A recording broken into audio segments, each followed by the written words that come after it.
Hello and good evening, everybody. Welcome to Champion Car Wash Field in beautiful Roseburg, Oregon. It is day 4, the final day of the Doc's Father's Day Tournament.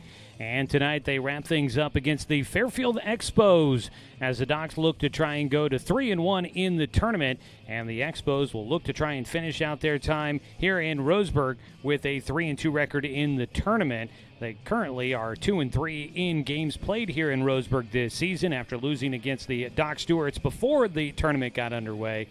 And they are looking to try and get revenge for that loss just a couple of days ago back on Wednesday. Final day of the Father's Day weekend tournament, and it is Father's Day, so we wish a happy Father's Day to all of the pops out there. And welcome in to Doc Stewart's Baseball here this evening. Joey Keeran here with you, and we are happy to have you back for another night of Docs Baseball here on the radio and streaming with our video stream online at 541radio.com and on the 1490 The Score YouTube channel. You can follow the action along with us on our live video stream there on YouTube. Search 1490 The Score. You'll find our channel. You can hit the subscribe button and follow the action along with us here tonight. And we do, encourage you to hit the subscribe button. Then you can get notified when we go live with another broadcast of Doc Stewart's Baseball. It's easy to do, and we would be happy to have you here with us on the broadcast. As we make our way through this, we've got your Roseburg Disposal pregame show getting underway right now. We'll take a look at the matchup and take a look at the tournament. We will count down towards the first pitch and have a look at your Southern Septic Service starting lineups.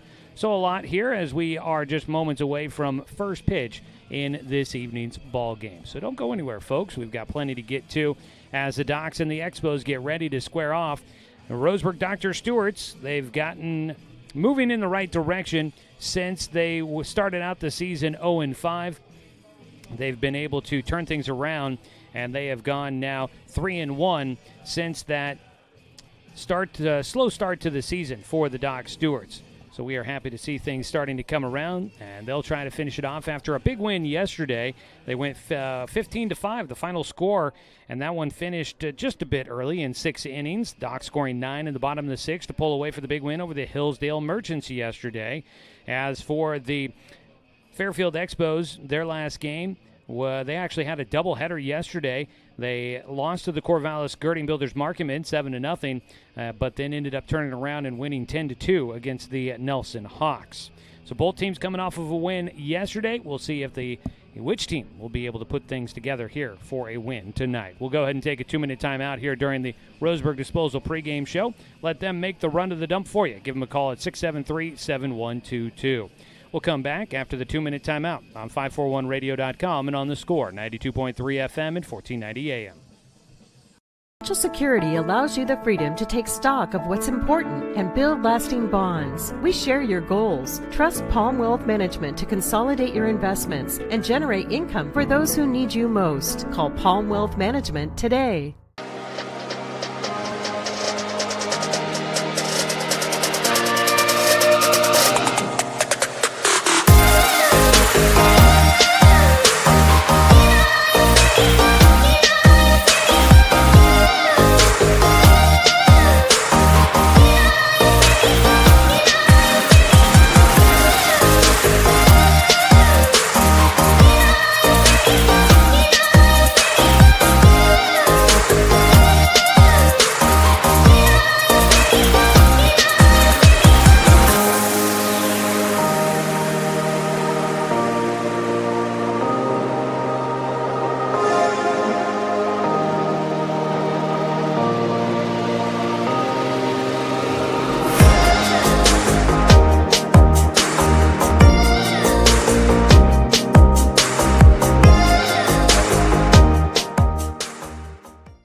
Everest, K2, and now the Mountain by Mountain Mike's Pizza, the biggest pizza this side of the Rockies.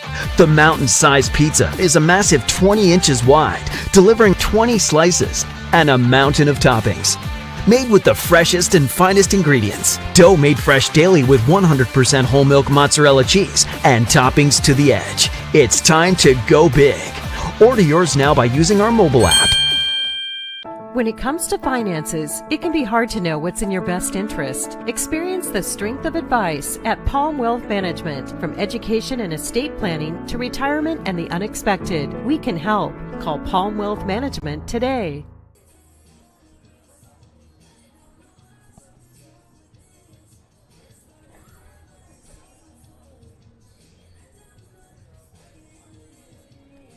Welcome you back here to Champion Car Wash Field in Roseburg, Oregon. Doc Stewart's baseball taking on the Fairfield Expos here tonight. Well, we told you about where things have been for these two teams yesterday. Doc's coming off of a big win in the final game of the tournament yesterday, and Fairfield with a couple of wins yesterday as well. But taking a look at the tournament as a whole, right now the leading the way at 4-1 is Hillsdale. The Hillsdale Merchants playing 5 games. Now, they only had 7 teams in the tournament, so it's unfortunately a little unbalanced on all of this.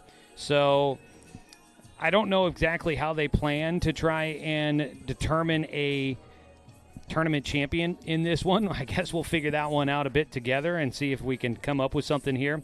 But Hillsdale is at 4-1. Corvallis lost to Hillsdale earlier today, and so Corvallis is 3-1. Those are the only teams that have just one loss. Oh, excuse me, and the Doc Stewarts, they are 2-1 in the tournament. I wrote down 2-2 for some reason. The Doc Stewarts are 2-1 as well, so if the Docs could get a win, they'd be tied in the loss columns with Hillsdale and Corvallis when the tournament comes to an end. Whether that means they're going to be the tournament champions, I don't know. They did lose to Corvallis, but they did beat Hillsdale. Hillsdale's got more wins than anybody, but they played more games. So it could be interesting. Could be some sort of tiebreaker to try and determine a tournament champion. But those three teams are kind of leading the way at the moment. You've got Southern Oregon that finished at 2-2. Fairfield currently 2-2. Baseballism went 2-3 in the tournament. And then you had the Nelson Hawks go 0-5 in the tournament here this week. So that's a look at how things have played out in the tournament as a whole. Today, Hillsdale Merchants beat Corvallis 7-5 to start out the day. The Southern Oregon Baseball Club won 11-1 against the Nelson Hawks. And then the Baseballism Wet Sox got a 16-9 win on top of Nelson just in the game before ours here today. That game kind of progressed a little slow. There were a lot of runs, as you could see, 16-9.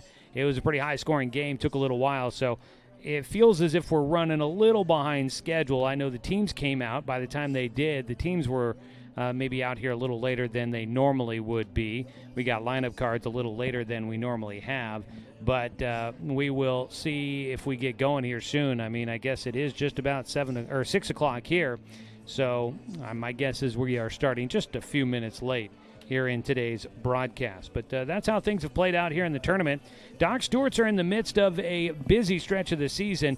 This is night 5 in a row that the Doc Stewarts have played baseball. Started on Wednesday when they hosted the Fairfield Expos just before this tournament got underway. The Docs will continue play tomorrow. They've got a big one down in Medford for the Doc Stewarts. They'll take on the Mustangs in an Area 4 doubleheader. It's a big one down there at Harry and David Field. Doubleheader starting at 5 o'clock. We'll be down there to broadcast the game starting at 4:45 here on The Score and on our video stream as well. So you can tune in and catch the action from Medford with us. Stay home in the air conditioning. It is going to be a hot one. We were saying yesterday the weather forecast was projecting 101 in Medford.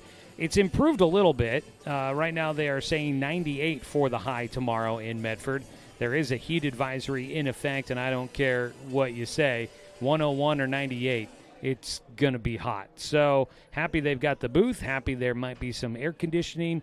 I'm not 100% sure down in Medford, but there's the possibility of that, I would imagine. And happy that we get a chance to play at the wonderful facilities there at Harry and David Field. But it's going to be a hot one down on the ball, on the field, on the baseball diamond, and those guys are going to definitely be having to sweat it out coming up tomorrow. That is tomorrow's doubleheader, and then the Docs are scheduled to be back here at home on Tuesday, and it's going to be an early one, so the temperatures should not be much of an issue. They take on the Bend Lava Bears on Tuesday, and by the information I had at the start of the season, that's scheduled to be a doubleheader starting at noon here at Champion Car Wash Field.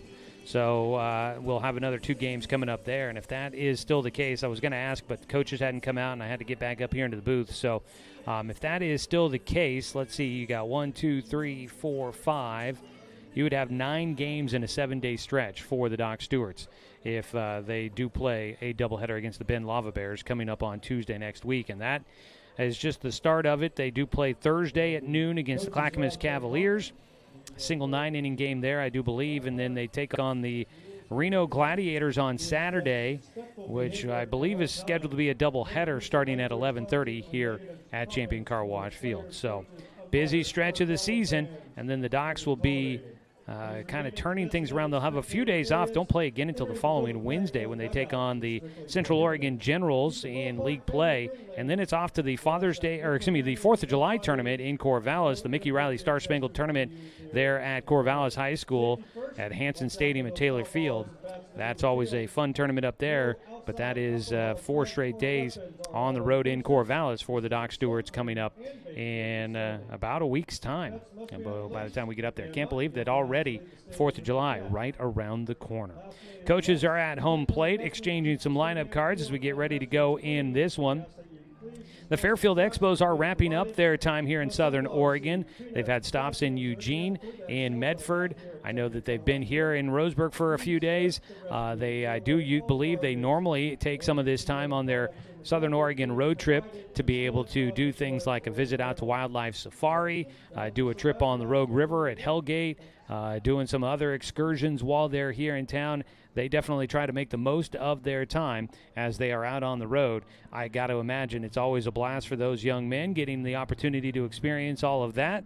But they will be wrapping it up and be back on the road, back home after today's matchup. The Expos are scheduled to take on the Tehama Bulls on Tuesday at home in Fairfield. All right, well, we have covered the Roseburg Disposal pregame show here. We will take a break. When we come back, we will have your Southern Septic Service starting lineups 2 and out. So don't go anywhere, folks. Back with more Doc Stewart's Baseball final game from the Father's Day Tournament here on 541radio.com and on The Score, 92.3 FM and 1490 AM. Hey there, sports fans. Thanks for watching this local sporting event online at 541radio.com. Did you know there's more than one way to watch games online?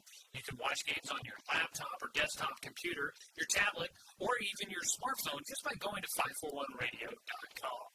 But we also use YouTube to stream all of our video broadcasts, which means you could be watching this game on your big screen TV with a number of different streaming devices.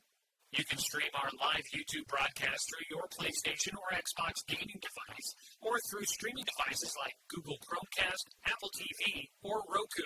There's plenty of ways to follow this live local sporting event. Plus, you can find past events archived on 1490 The Score's YouTube channel.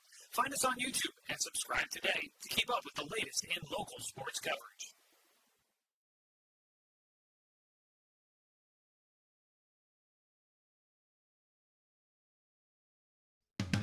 We are Douglas County Farmers Co-op, but we're not just for farmers.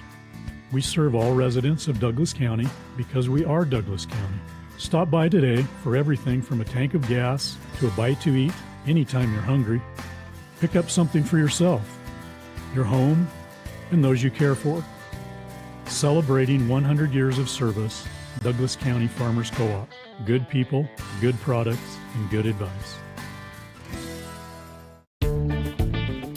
For over 100 years, Douglas County Farmers Co-op has been serving the needs of farmers, ranchers, and homeowners throughout Southern Oregon. Here, everyone is welcome. When you shop with us, you can expect good people, good products, and good advice. No membership needed. Just bring yourself, and we'll provide the expertise and products you need to tackle your next project. Douglas County Farmers Co-op, where everyone is welcome to shop.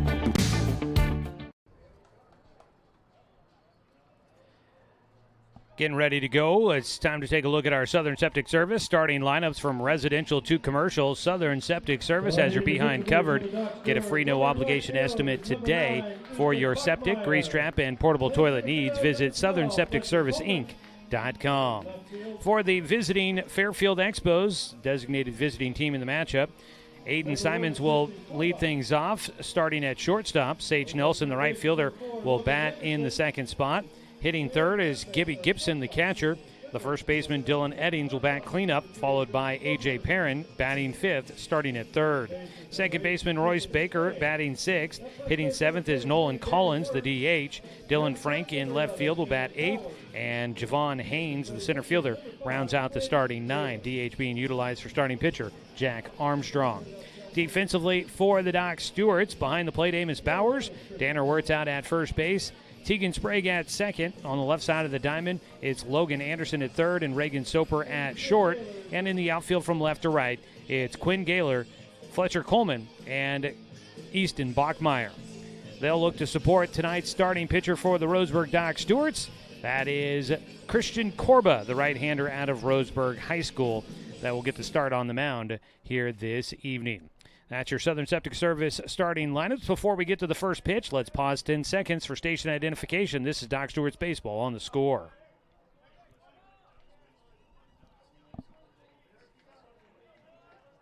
First batter for the Expos to lead off the top of the first inning, number 1, Aiden Simons. Top of the first inning, Aiden Simons leading things off. First pitch, a strike, and we are underway at 6:07 here in the ball game. So the Doc Stewarts trying to close out the weekend with a win. Christian Corba trying to get some momentum going on the mound for him. His last outing, his only outing of the, actually he's had 2 outings this summer with the Docs. And they haven't necessarily gone the smoothest for him as he misses inside. A 1-2 count for Aiden Simons. He's thrown just 1 inning total, 2 appearances. The breaking ball ends up off the turf, 2-2. 14.00 ERA. No wins or losses or saves. He's got 1 strikeout and 2 walks. Ball fouled away. That one clipping everyone behind the plate. Stays a 2-2 count. So Christian Corba trying to settle himself in for the summer. Continue his progression as a pitcher. And he's got the 2-2 count here against Simons, the leadoff man. Swing and a miss, and that's a heck of a way to start the ball game. He'll get Simons to strike out, 1 down. And the Doc Stewarts get the good start defensively. Sage Nelson, the right fielder, will step into bat. Batting number 8, Sage Nelson. Christian Corba during the spring season with Roseburg made 9 appearances, had 5 starts for the Indians. Pump one right down the middle for a strike against Nelson. 29 in the third innings pitched, a 3-3 record, 24 strikeouts, 23 walks. Misses high and away, 1-1 count. Hit 11 batters, had a 6.44 ERA. There was some really good and there was some kind of young, inexperienced moments on the mound for Corba. So he pitches low, and it's a 2-1 count. I think of the game at Grants Pass where he was both good at the plate and on the mound for the Indians, getting a win. And one of his first starts of the year as he gets a swing and a miss out of Nelson. It's a 2-2 count. So he's definitely got some promise on the mound going forward, but definitely needs to continue to grow as he gets another swing and a miss. Maybe he has gotten to the point where I need to stop saying that. He gets a strikeout. There's 2 down, and Gibby Gibson will come in to bat, the Next catcher. Number 9, Gibby Gibson.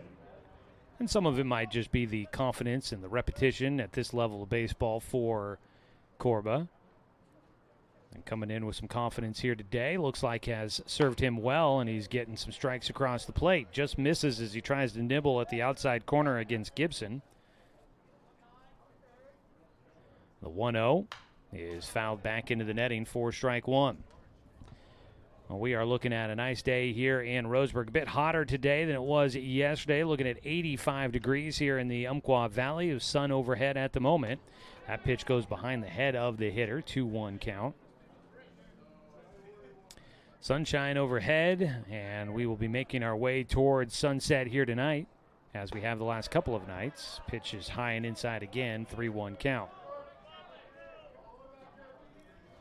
Corba's gotten strikeouts against the first two batters to start out the game, but he's behind 3-1. Gets a ground ball towards second base. Tegan Sprague, a routine ball. Throw over to Danner Wirtz. And the Doc Stewarts get a clean 1-2-3 first inning defensively. For the Fairfield Expos, no runs, no hits, no errors, and nobody left on base. We'll take a look at the Doc Stewarts starting lineup when we come back on 541radio.com and on the Score, 92.3 FM and 1490 AM.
Back here at Champion Car Wash Field, let's take a look at the starting lineup for the Roseburg Dr. Stewarts.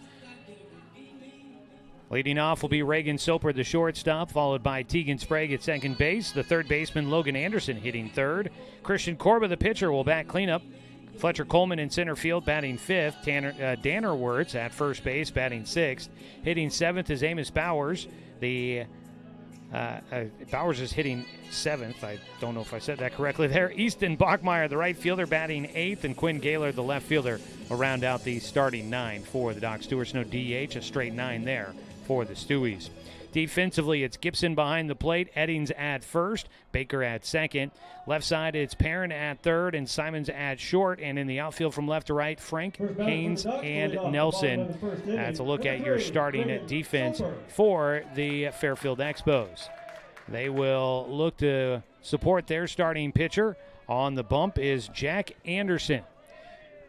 Make that Jack Armstrong. Outside for ball one, and we are underway here in the bottom of the first. Reagan Soper at the plate, Jack Armstrong on the mound.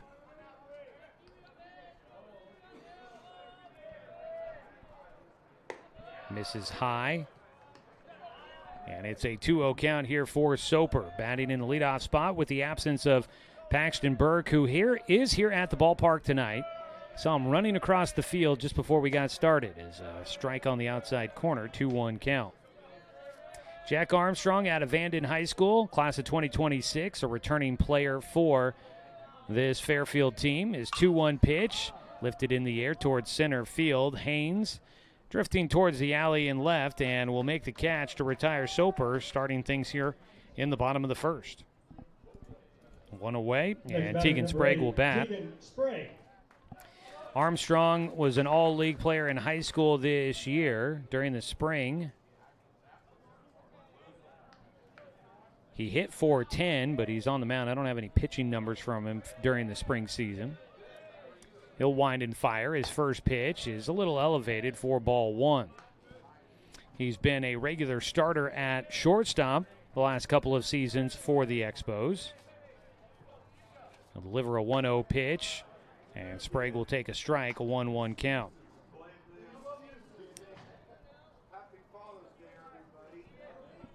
The 1-1 delivery is just off the outside corner. Count goes to 2-1. We did not see. Jack Armstrong came in late in the seventh inning in the game against the Doc Stewarts back on Wednesday. So he pumps in a strike on the inside corner. Sprague a 2-2 count. Came in for a chance to hit. I don't know if he got into the game anywhere else. That ball hit towards left field by Sprague on the run, and making the catch as he falls to the turf in left field is Dylan Frank, who grabs one for a pretty spectacular catch in left field, and there's 2 away. Nice job running underneath that one, heading towards the line. Frank was able to get there in time and retire Tegan Sprague. 2 away. Surprise! I mean, that he got a good jump and a good read on that one. That ball looked off the bat like it had a chance to try and get down. 2 away. Logan Anderson's going to put one in the air. 3 straight fly balls for the Docs. This one shallow left field, and racing in to make the basket catch is Dylan Frank once again. So the Doc Stewarts get the barrel on the ball 3 times, but they're all 3 flyouts to the outfield. And Jack Armstrong will get through the first inning. No runs, no hits, no errors. Both pitchers go 1, 2, 3 in the first. We'll head to the top of the second inning on 541radio.com and on the Score, 92.3 FM at 1490 AM. My wife and I moved to Oregon to raise a family, set our roots, and to have a lot of fun outdoors. We quickly realized that we needed a truck or a rig for the projects that we were doing in the backyard. When we were looking to find a place to finance our truck, we asked our patients, and everyone recommended Cascade Community Credit Union. It was so easy to work with Cascade. Everything was done via email, phone, and we didn't even need to go in. I can't wait to finish up the projects in the backyard, go on more adventures in our truck with our boys, and I look forward to working with Cascade again in the future.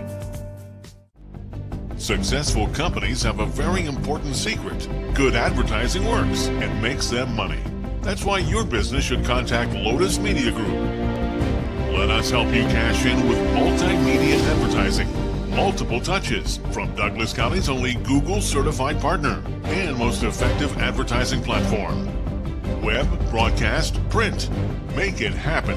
LotusMediaGroupLLC.com. Heading to the second inning. 1, 2, 3 in the first for both pitchers. Christian Corba back out there after a couple of strikeouts in the first inning. He will face Dylan Eddings, the cleanup hitter, and he gets the first pitch across for strike 1. Today's game brought to you by Barnes Heating and Cooling, your complete energy company. Visit barnesheatingandcooling.com or call them at 541-459-1545. Another strike across, inside corner just above the knees, and Dylan Eddings finds himself behind 0-2 to start off his first at-bat. He'll pop one out of play foul. Stays alive with the 0-2 count.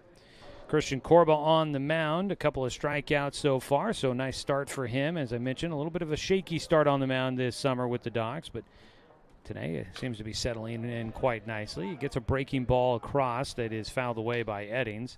Stays an 0-2 count. Dylan Eddings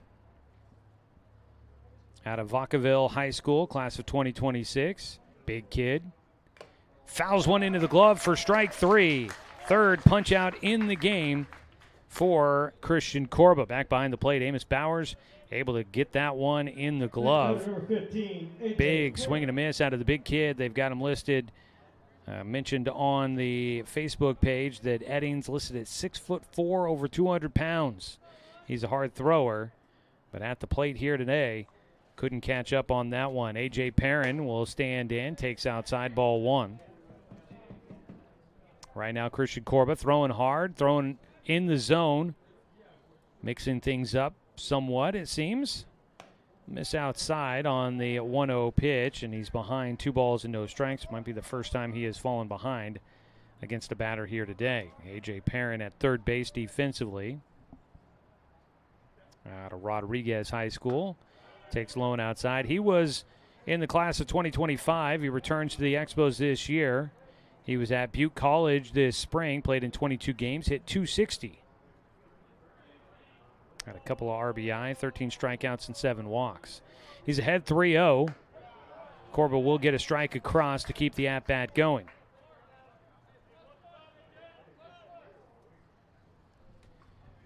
Perrin, right-handed batter, stands back in. Hits one up the middle. That will drop in. Charging in to get it will be Fletcher Coleman as it hops in front of him. That is a 1-out single. First hit in the game. First base runner on for the Expos. Joey Keeran here with you tonight. Joining me once again is Carter Stedman, and he will be getting an opportunity to do a little bit of play-by-play with us here tonight. Carter, welcome back. I'm sure you're ready for a little bit of a break after 4 days straight of the Father's Day tournament here. It's been a busy one. Yeah, it absolutely has. Not only that, a little work out at the Abbeys tournament at the country club as well, so some sleep on the way. Royce Baker grounds one towards short, going to second for one. Relay to first is too high, and it's into the dugout. So they get A.J. Perrin at second base on the force out there. The relay to second base was pretty good there by Reagan Soper, despite the fact that he was on the move as he made the play. Got it to Tegan Sprague at second base, but Sprague trying to throw over the top of the runner coming in. Airmailed it to Danner Wirtz at first, so that'll be a fielder's choice and then an error. That'll put Royce Baker at second base. There's two down, though. Nolan Collins, the DH, will bat, and he'll take strike one. Collins hitting for starting pitcher Jack Armstrong. Bats in the 7th spot. He hits with a man in scoring position. Two down here in the second. Scoreless ball game. That pitch is high, a 1-1 count. So here in the second inning, the first hit of the game goes to the Expos. First error of the game will go to the Doc Stewarts. They've been playing some pretty decently clean baseball here over the last couple of days. The 1-1 pitch, fouled away. I think you look at the start of the season, 0-5 for the Docs, and then here this week they've gone 3-1 so far, looking to go to 4-1 on the week. And I'd say probably the thing that really stands out the difference, less walks from the pitchers, better defense behind. And out at the catcher spot right there, nice stop by Amos Bowers. Talk about good defense. He gloves one way outside, knocked it down, and that holds the runner Baker out at second base. So a little bit better defense here as of late for the Docs. And then, of course, the pitcher's not giving up those free 90s. And things have been moving better for the Doc Stewarts. A pitch popped up in the infield at third base. Logan Anderson will wait for it to come down. He makes the catch. That'll retire to the side and leave a man in scoring position for the Expos. No runs on the one hit. There was one Doc's error and one man left on base for the Expos. Still scoreless as we head to the bottom of the second here on 541radio.com and on the Score, 92.3 FM and 1490 AM. To us, pizza the way it ought to be isn't just our slogan. It's our promise and our passion to give you the best dining experience and the best tasting pizza you expect. For over 40 years, we've been making pizza the way it ought to be. Handmade with the freshest and finest ingredients. Our dough is made fresh daily, and we use 100% whole milk mozzarella cheese and toppings edge to edge. There's pizza, and then there's Mountain Mike's Pizza. Pizza the way it ought to be. At Roseburg Disposal, we're dedicated to meeting your garbage service needs. Started in 1932 by brothers Norm and Orville John, Roseburg Disposal continues to be owned and operated by the John family today, now in its third generation. Providing residential and commercial garbage disposal and recycling, we serve the greater Roseburg area. Invested in our community, our company has participated in many community projects, both financially and through donated services. Committed to our customers and our community, Roseburg Disposal.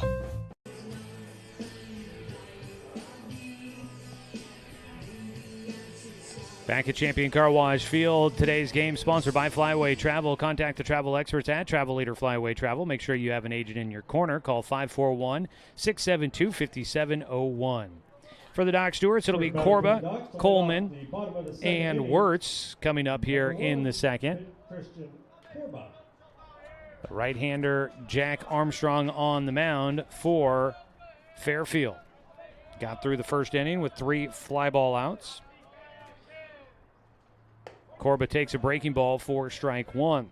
Well, of course, this is the Father's Day tournament here at Champion Car Wash Field this week. It's been sponsored by Freedom Security Solutions. As the 0-1 to Corba is high, 1-1 count. The owner there, Josh Stroop, had his sons, Deacon and Hunter, throw out the first pitch before the Doc's first game of the tournament on Thursday night. Pretty cool moment. There's a strike across at the knees on the outer half to Corba, 1-2 count. So we've been celebrating dads here this weekend. I would like to say a happy Father's Day to my own father. I don't think he's tuning in, but if he is, there you go. Chuck, happy Father's Day. As a pitch high and inside. 2-2 count now for Corba. And, of course, happy Father's Day to all the dads out there.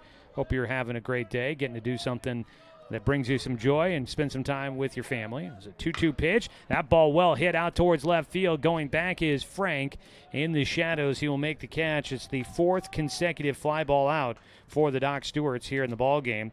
There's one away. Fletcher Coleman will come up to bat, first lefty in the lineup for the Doc Stewarts. So happy Father's Day to everybody out there. Carter joining me here in the booth. You got a chance to talk with the Bat Boys for the Doc Stewarts, who are the sons of head coach Cody Walton, and got to give them an opportunity to say happy Father's Day. Yeah, Bryce and Peyton Walton, they were awesome. I mean, a little nervous after the first question, rightfully so, just 2 young kids, but settled right in. I mean, we talked about their dad, their favorite thing about him, talked some favorite athletes, what they want to be when they grow up, and it was a good time. Fletcher Coleman on the first pitch gets hit in the leg, just kind of grazed his front leg, and so he gets an easy trip down to first base there. Armstrong, first runner he'll allow on base. He'll face Danner Wirtz and gets a strike on the outside corner, called strike 1 for Danner. I'm sure that was fun for them. Interviewing, how old are they? There's a big swing and a cut out of Wirtz. Bryce is 6, and Peyton's not far behind him, maybe 4 or 5 years old. So that was fun. Couple of youngsters, I'm sure those were some good interviews. There's a back pick down to first, gets away into right field, and Coleman will head on down to second base. He takes a turn, but will hold there as they track it down in the bullpen. At the plate, a 1-2 count for Danner Wirtz. That last pitch missing outside. Behind the plate, Gibson tried to fire down to first to get Coleman off the bag, but he misfires to the bag, and the first baseman, Dylan Eddings, got a little tangled up with Coleman as he went sliding back in. He could not stay on his feet, tried to lean to get to that baseball, and it ends up getting away down the right field side, and easily up to second base goes Coleman. Man in scoring position for the Docs for the first time today, just 1 out, and now Gibby Gibson will head out to the mound for a conversation with Jack Armstrong. So a couple of youngsters, they give you some good, kids say the darndest things kind of stuff. They did. They shared their career aspirations. For Bryce, it's going to be Major League Baseball player and an NFL player. Oh, of course. For Peyton, the younger one, he's going to hit the PGA Tour along with playing football. So a couple dual sport athletes, and excited to see how they balance that schedule. The 1-2 pitch, hit and run on. Coleman will get to third, and they're going to put the brakes on. He'll get back to the bag. He's in safe on a base hit by Danner Wirtz. Fletcher Coleman went into third base. He thought maybe if that ball got into left field, he was going to try to score. Justin Bennett, the coach at third, puts the stop sign up late. Coleman puts the brakes on and had to hustle back to the bag as the shortstop, Simons, got that one on the infield, had a short throw to third, but it was just behind as Perrin puts the tag down, just a hair late. So a hit and run on. Danner with a single. He'll have the first hit in the game for the Doc Stewarts. And you've got runners on the corners with just 1 out for the Stewies. Amos Bowers stands in. Swings at a breaking ball. So the interview you did, that is posted up on the Douglas County Baseball Association social media. That can be found at Instagram, Twitter, Facebook, TikTok, wherever you do social media, we're there. The username is PlayDCBA. So PlayDCBA on all social media platforms. Go check it out. It's been a lot of fun. We've been getting a lot of views recently, which is good, and hoping to get some people out to the ballpark this summer. Called strike 2 against Bowers. He's down 0-2 as Armstrong will step off and look back Wirtz at first. That, again, is PlayDCBA. Find him on social media. Bowers swings after a pitch out of the zone for strike 3. First strikeout in the game for Armstrong. There's 2 down in the ball here in the second inning, and Easton Bachmeyer will stand in, the right fielder. You can check out their social media. You can also check out playdcba.org for updates on Docs, on Pepsi. I know they're working hard to kind of figure out running the website for the intern group here this summer. There's a pitch in for strike 1 to Bachmeyer, but that is a great spot for resources on Legion Baseball, summer baseball here in the Umpqua Basin, playdcba.org. And, yeah, hopefully if you're seeing stuff on social, come on out to the ballpark and experience it in person. As the ball fouled away by Bachmeyer, it's a 0-2 count now to the 8-hitter in the lineup for the Stewies. Yeah, it's definitely been a little bit of organized chaos, to say the least. All 3 of our interns have jobs outside of the internship here with DCBA, so still trying to figure it out, working out some wrinkles, but it's definitely been a fun experience, to say the least. The 0-2 pitch here for Bachmeyer. Misses high. It's a 1-2 count. Well, and DCBA kind of getting the ball rolling with their organization, leading things for the summer baseball programs, and then bringing in interns for the first year. That's a little new there. So everybody's kind of learning some new things. As a pitch high and inside, 2-2 count. Yeah, Joey, I think our executive director, Jake Whistler, probably put it the best way you could. We're trying to board the plane while the plane is taking off, and it has certainly felt like that the last couple of days here at the tournament. 2-2 count with 2 away. Runners on the corners for the Docs. Bachmeyer puts it in the air out towards center field. Not going to do the job as it'll be caught by Haynes. Lazy fly ball to center field will finish it out. There's been a lot of those for the Docs so far. They threaten here in the second, but no runs on one hit. There was one error for the Expos, and the Doc Stewarts will leave 2 men on base. We head to the third inning. I believe we're going to hand things over to Carter Stedman for a little bit of play-by-play here for a couple innings as we go to the third inning on 541radio.com and on the Score, 92.3 FM and 1490 AM. To expand your portfolio? Consolidate your investments with Palm Wealth Management. Our trusted team makes it easy to diversify and track your investments. Let Palm Wealth Management coordinate your financial strategy. Call Palm Wealth Management today. Looking for more local sports coverage? CBS Sports Radio 1490 The Score has you covered. Check out our homepage at 541radio.com for sports stories, scores, and podcasts. And follow us on social media. 1490 The Score is on Twitter, Facebook, and Instagram. And take the station with you wherever you go with the 541 Radio app. Download the app in your smartphone's app store and get access to a live stream of the station, sports stories, podcasts, and easy messaging with the station and others. When it comes to finances, it can be hard to know what's in your best interest. Experience the strength of advice at Palm Wealth Management. From education and estate planning to retirement and the unexpected, we can help. Call Palm Wealth Management today. Today's game brought to you by DC Farmers Co-op, where everyone is welcome to shop. Carter Stedman takes over with your play-by-play here to begin the third inning. Thanks, Joey. Back here at Champion Car Wash Field, top of the third. It is Christian Corba on the mound still for the Doc Stewarts, as that pitch does hit the batter. That is Dylan Frank getting on to first base being hit by the pitch, excuse me. So it'll be Frank on first. That'll bring up the number 9 hitter for Fairfield in Javon Haynes. Haynes out in center field today for the Fairfield Expos. And he'll have a runner on first. He shows bunt. Bunt gets down back to Corba. Corba fires over the first. The runner in Frank does advance to second. So a sacrifice bunt there for Javon Haynes. Runner advances, and it's 1 away for the Doc Stewarts here in the top of the third. A little bit of small ball here for the Expos, trying to manufacture something as they wrap up the first time through the order, and they've got a man in scoring position for a second consecutive frame. It's back to the top of the lineup for the Fairfield Expos. It'll be Aiden Simons making his second appearance at the plate. Simons struck out in his first at-bat to start things off here in this game, and he will face Christian Corba for the second time tonight. First pitch from Corba, low and outside for ball 1. Starting lineups are brought to you by Southern Septic Service. From residential to commercial, Southern Septic Service has your behind covered. Get a free no-obligation estimate today for your septic, grease trap, and portable toilet needs. Visit SouthernSepticServiceInc.com. That pitch hit hard out into left field. That'll be Quinn Gaylor trying to make the play, and he will. And it is now 2 away as Quinn Gaylor, who DH'd in yesterday's game, now out in the outfield. A little bit of an adjustment here in the defensive lineup for the Doc Stewarts today. It was Fletcher Coleman was in right field yesterday. He's now out in center. Easton Bachmeyer was in left field last night. He's in right, and it is pretty much the same infield besides the catcher. Last night we had Mason Young. Tonight it is Amos Bowers behind the plate for the Stewies. 2 outs, 1 on. Pitch swung on and missed by Sage Nelson. And Christian Corba doing a good job finding the zone. Joey, you brought up some of his inconsistencies throughout the high school season. He has been pretty consistent in finding the zone tonight, throwing 2 shutout innings so far. That pitch fouled back behind the plate, and Nelson will quickly fall behind 0-2. Yeah, I've been definitely impressed with how Corba's looking here to start out things tonight. He had his last couple outings had been shaky going back to the high school season, but he is looking like the guy that we saw pitching at Grants Pass during the high school season that came out and was rather dominant. And Corba, right on cue with the inconsistencies, will hit Nelson on the wrist. Nelson advances to first base, and that'll be the second walk of the inning for Christian Corba, or a hit by pitch, rather, excuse me.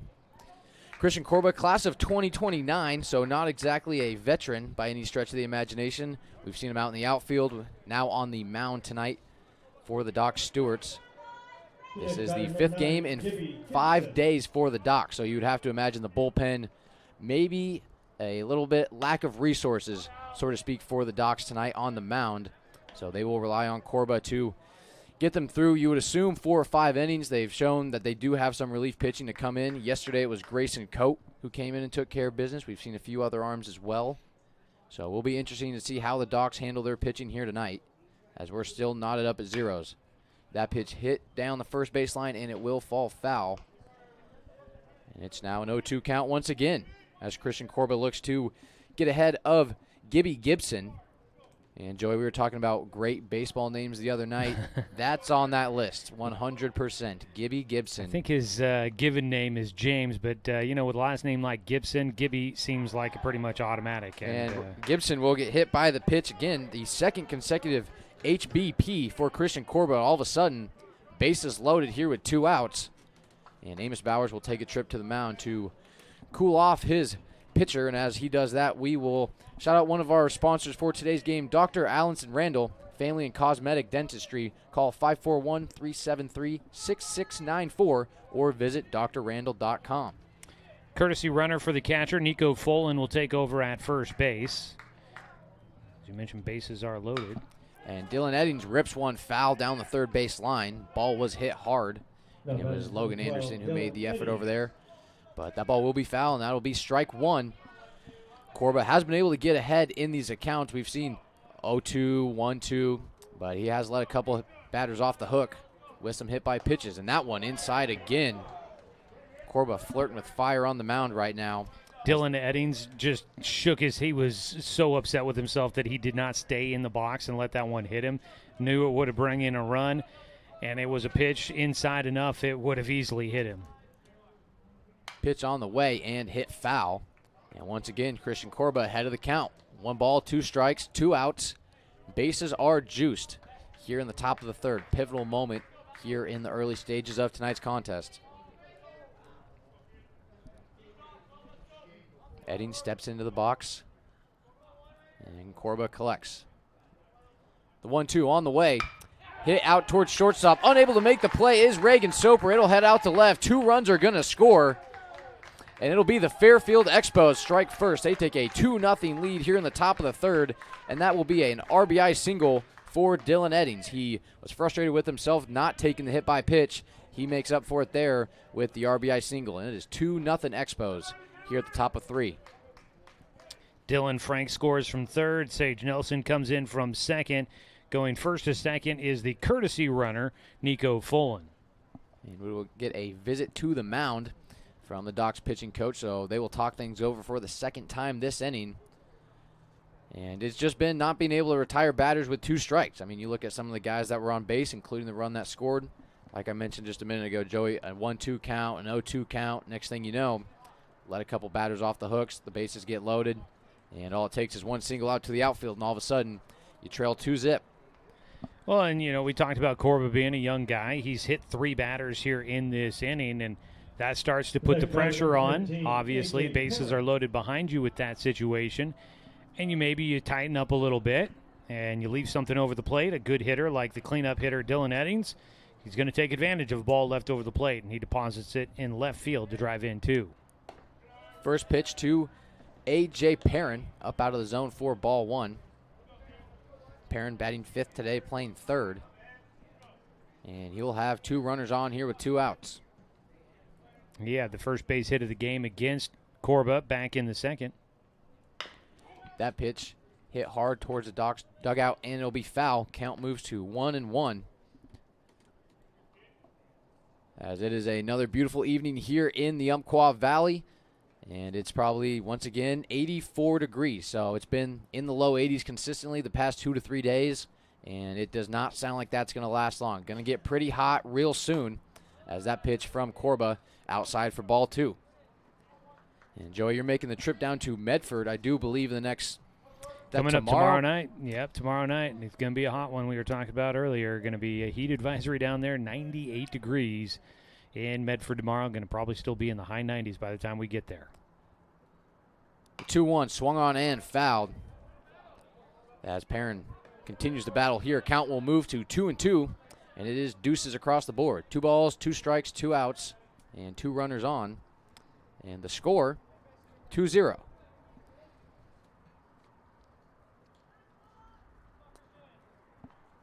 And Corba starts to fire, and that pitch will be outside. Bowers comes up out of his stance, looking to fire down to first or second.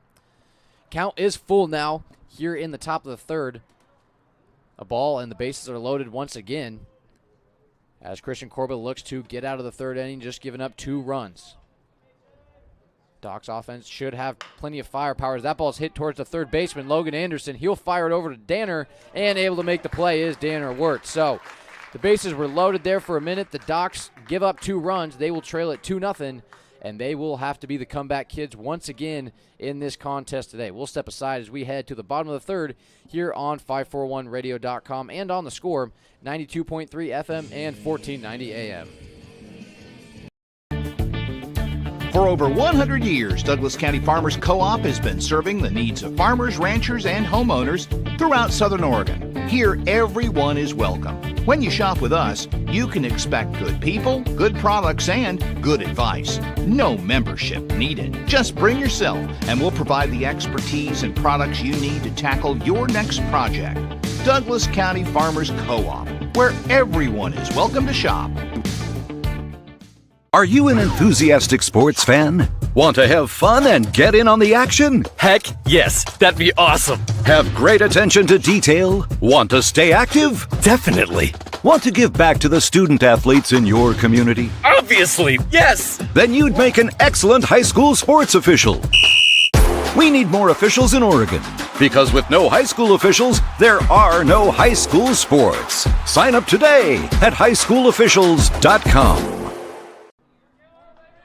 This broadcast of Doc Stewart's Baseball is brought to you by Cascade Community Credit Union, belong to Douglas County. Number 5, Quinn Gaylor. Welcome you guys back here, bottom of the third inning at Champion Car Wash Field. It'll be 9-1-2 up for the Docs. Getting the party started will be the lefty Quinn Gaylor.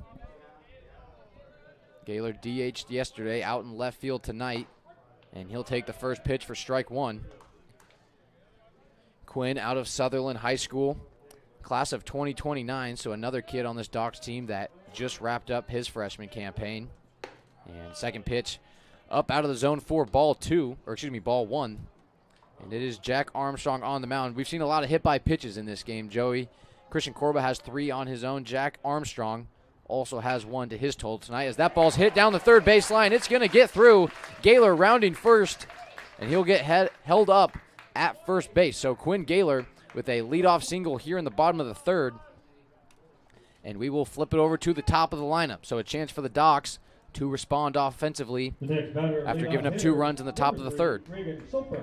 And it'll now be the Kiwi as a chance start to rain from the Docs dugout. Reagan Soper, a name you guys have probably heard a lot of recently. Joey did an interview with him yesterday. That was fun to hear from him. I was able to talk with Reagan the other day as Armstrong fires down to first to check on Quinn Gaylor. Yeah, Reagan's a good kid, one of the veterans on this team, and a good kind of veteran leadership presence on this roster after his first year of college baseball. Not a lot of those guys on the roster this year for the Docs, so he'll get a chance to, despite being a new guy on the roster, get a chance to be a leader. First pitch swung on and popped up out of play for strike 1. And speaking of the interview I did that we aired yesterday before the game with Reagan, those interviews with, right now we've got Christian Corba, Mason Young, and Reagan Soper. All 3 of those interviews are up on our YouTube channel. Be sure to go check that out. That one's lined over to third. Chance for a double play, and it will be. Quinn Gaylor thrown out at first base, got caught trying to take off for second. And a heads-up play there from Perrin over at third base, able to catch the liner from Soper and throw Gaylor out at first. So very quickly, 2 outs away for the Fairfield Expos. Just unlucky there. Hard hit ball right at the third baseman for Soper, and Gaylor at first was trying to get a good jump and just got too far off the bag to get back in time. So after the bang-bang play, it'll be Tegan Sprague, the second baseman, making his second appearance at the plate tonight. Tegan, in his first at-bat, flew out to left field. So he is still looking for his first hit of the contest as he takes that one for strike one. Well, it's a good start to the inning with the Docs looking to try and get back into this game trailing 2-0, and unfortunately a double play there really stalls things out. The 1-1 fouled back, out of play for strike two. So a pretty busy half inning for third baseman A.J. Perrin. Had the grounder from Quinn Gaylor that got past him. Gaylor was able to advance to first base, and he was able to respond with a double play of his own there with the line out. As that pitch fouled towards third base by Tegan Sprague. So the count will stay at 1-2 here with 2 outs. Bottom of the third inning. The Expos lead at 2-0. In the last game of the DCBA Father's Day tournament. It's been a long 4 days. It's been a fun 4 days. And here we are with the final game of the tournament. 16 games total over 4 days. It's a lot of baseball. It absolutely is. The 1-2 low and out of the zone. And Tegan Sprague able to lay off as the count moves to even. Doc's only with 2 tournaments this summer, one of them this one here that they're playing in, and then they play in the 4th of July tournament up in Corvallis coming up next week. God, next week. How is it already the 4th of July? And that will be strike 3. Tegan Sprague gets caught looking. Jack Armstrong gets the backwards K, and that will do it for the third inning here at Champion Car Wash Field. The Fairfield Expos lead at 2-0 here on 541 Radio and on the Score, 92.3 FM and 1490 AM. To expand your portfolio? Consolidate your investments with Palm Wealth Management. Our trusted team makes it easy to diversify and track your investments. Let Palm Wealth Management coordinate your financial strategy. Call Palm Wealth Management today. Looking for more local sports coverage? CBS Sports Radio 1490 The Score has you covered. Check out our homepage at 541radio.com for sports stories, scores, and podcasts. And follow us on social media. 1490 The Score is on Twitter, Facebook, and Instagram. And take the station with you wherever you go with the 541 Radio app. Download the app in your smartphone's app store and get access to a live stream of the station, sports stories, podcasts, and easy messaging with the station and others. When it comes to finances, it can be hard to know what's in your best interest. Experience the strength of advice at Palm Wealth Management. From education and estate planning to retirement and the unexpected, we can help. Call Palm Wealth Management today. Tonight's game brought to you by Mountain Mike's Pizza at the corner of Bellows and Harvard in Roseburg. Mountain Mike's Pizza, the way it ought to be. Back to Carter Stedman with your play-by-play here at Champion Car Wash Field. Thanks, Joey. It'll be Royce Baker getting things started here in the top of the 4th inning. Baker was able to get on base on a error. Fielder's choice. Or fielder's choice, rather, in the 2nd inning. Appreciate the help, Joey. So it'll be Baker getting things started here in the 4th, and he lays off the first pitch for ball 1. For the Doc Stewarts, Christian Corba will continue to be on the bump. Corba had a little bit of a rough showing in the 3rd, gave up 2 runs, and had 3 hit-by pitches, as that pitch is hit towards the shortstop position, and it's Reagan Soper able to take care of business for the first out. So Christian Corba able to rely on this middle infield that is missing one of their stars in Paxton Burke. Paxton up in Corvallis for the 5A, 6A All-Star Series. Actually, I did see him. He raced across. He had his Doc's jersey on, just the top, not the pants. So I don't know if there's any thought of maybe trying to mix him in at some point in a pinch hit appearance or something. But so he's wrapped up his time up there. Looked like he was getting a lot of love on their social media today. He was involved in a lot of the pictures they were posting from the All-Star Series. And today, the South team got back even after losing to the North yesterday. The South got the win today to finish that All-Star Series with each team winning.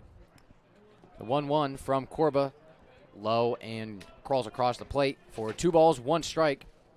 Along with 1 out here in the top of the 4th. Burke actually started yesterday's game that ended up being a 12-1 win for the North, and then today the South got the win 6-2. Pitch, check swing there from, that'll be Nolan Collins. So the check swing will count for strike 2. And Christian Corba, 1 strike away from another K. That pitch way outside and low. So that'll be 3 balls, 2 strikes. The count now full. Corba has struggled a little bit in full count situations and having 2 strikes against hitters. He's hit a couple people when being ahead of counts and gave up an RBI single that scored both runs for the Expos in the last half inning. That pitch fouled back from Collins. Nolan Collins DHing today, batting 7th in the lineup for Fairfield. And he flew out in his first at-bat, so Collins still looking for a hit as he hits a chopper, and that will be foul. And the battle will continue here between Collins and Corba, as the shadows slowly start to creep over the third baseline out in the outfield. That is Quinn Gaylor, who will be able to enjoy some shade as that pitch called strike 3. Christian Corba able to record another, or I guess that rather his first backwards K of the game. So Corba able to get back on board there with a strikeout.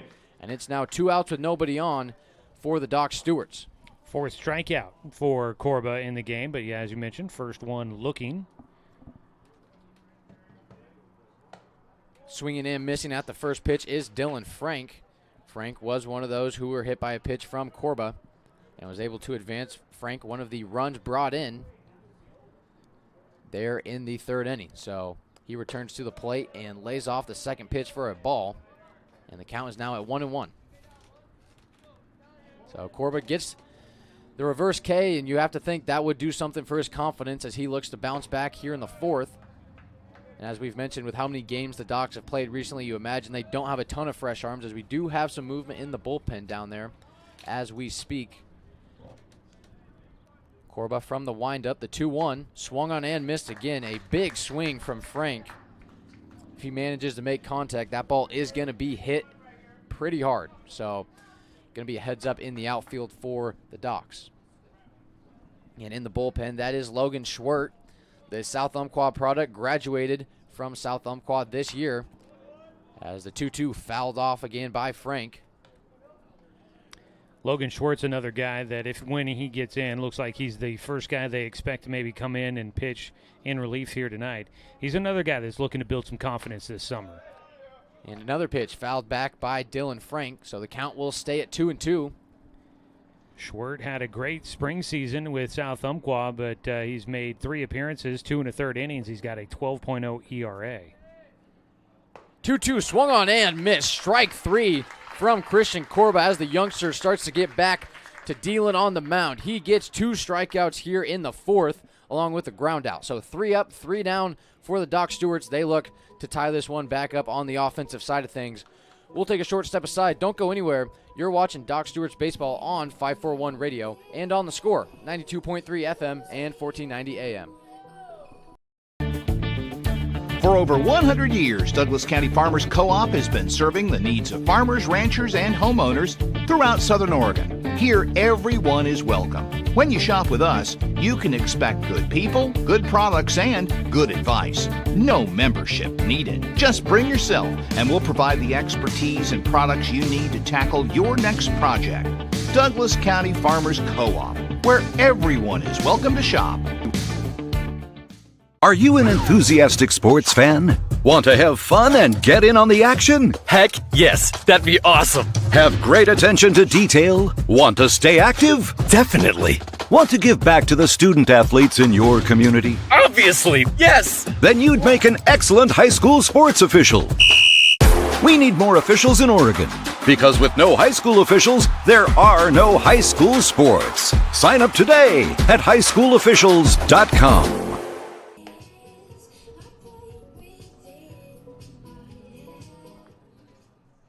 Docs Baseball on The Score, brought to you by Waldron's Outdoor Sports, your locally owned hunting, fishing, and outdoor sports headquarters. Check out their new location at Northeast Stevens in Roseburg. Back to Carter Stedman with your play-by-play in the bottom of the 4th. It'll be Logan Anderson batting 3rd in today's lineup, getting things started for us here in the bottom of 4. It'll be Anderson, Corba, and Coleman. So 3, 4, 5 due up for the Docs. And Anderson will lay off that pitch high out of the zone for ball 1. In the last inning for the Docs, it was Quinn Gaylor who was able to get on base with a single out towards left field. However, after that, Reagan Soper lined out to 3rd base, And with that catch being made by the third baseman, Gaylor thrown out at first, got caught heading off for second, and then Tegan Sprague was retired looking on strike. So it was 3 up, 3 down in the last half inning for the Stewies. That pitch in for a strike as the count now moves to 1-2. And Logan Anderson trying to be the leadoff man on base for the Docs for the second consecutive inning. And the 1-2 on the way from Armstrong. Chopper down the third base line. That one will get foul. And Anderson will head back towards home plate. Logan Anderson, one of the veterans on this team. We've mentioned him a couple times, playing his college ball at SWAC this year. That is Southwestern Oregon Community College. Class of 2025. He's played for the Stewies for 4 years. That is the most by anyone on this year's roster. And as we've mentioned, a pretty young roster, a lot of kids making their season debut with the Docs, or rather their first season with the Stewies, I should say. Logan Anderson, the 4-year veteran. And he will get caught looking. Strike 3 called as Jack Armstrong continues his impressive showing. And that'll be 1 away now for the Fairfield Expos. So Armstrong continues to impress. He has a shutout so far through 3 1/3 inning. And that'll bring up starting pitcher for the Docs, Christian Corba, who flew out to left in his first appearance. And he will now duel with the starting pitcher, Jack Armstrong. You know, talk about good baseball names. A pitcher, Armstrong. I mean, that is about as good as it gets. Literally explaining exactly what you want to be on the mound. Second pitch from Armstrong in this at-bat, out of the zone for a 2-0 count. Armstrong from the windup delivers. That pitch swung on and will get over the second baseman's head. Christian Corba will advance to first. And that was Baker over there at second base. Left his feet trying to make the play, unable to get to that ball. And Christian Corba will have his first hit of the game. Continues to just hit really well this season for the Doc Stewarts. And he has been showing that he's grown as a player everywhere, but man, he is already light years ahead with his bat. Armstrong goes to check over on Corba, and no throw to first. It'll bring up one of the peskiest batters you will ever see in Fletcher Coleman. Fletcher was able to get on base in his first at-bat. He was hit by a pitch and got all the way to third, however, was unable to get brought in as he rips that one into right center. That's going to get down. Corba rounding second. He's going to head towards three. Throw will come into the infield. No play at the plate. Fletcher heads off towards second, and that is a double for Fletcher Coleman. 2 Docs in scoring position, and a big-time offensive opportunity here for the Stewies. Smart base running there by Fletcher Coleman. He sees the throw go all the way to third base to try and get Corba, and he takes that extra 90 feet to put him in scoring position after hitting that ball just a shallow right field. It did not get out. Off the bat, I thought that ball was headed to the alley and was going to be smoked out there, but it did not get to the outfield very far, but it was enough to drop in, and that is a big-time bat there for the Docs. 2 runners in scoring position for the heavy hitter, Danner Wirtz. He'll take the first pitch for strike one. Danner, our player of the game last night, sponsored by Abby's Pizza, had a big day at the plate, brought in a couple runs in what was a 10-run rule win for the Docs over Hillsdale as Danner fouls that one off for strike 2. And it hasn't been a problem putting bat to ball for the Stewies tonight. It's just been a problem getting the ball where it's in play. They had 3 flyouts in the first inning, and they had a very eventful second inning as well. Had some guys on base, even a couple in scoring position throughout the last couple innings. However, unable to bring in a run as Danner lays off that pitch for ball 1. Docs with 4 hits total now in the ball game, but like you said, they've been putting the ball in play a lot. Armstrong continues from the windup. The 1-2 on the way, and that one's high again for ball 2.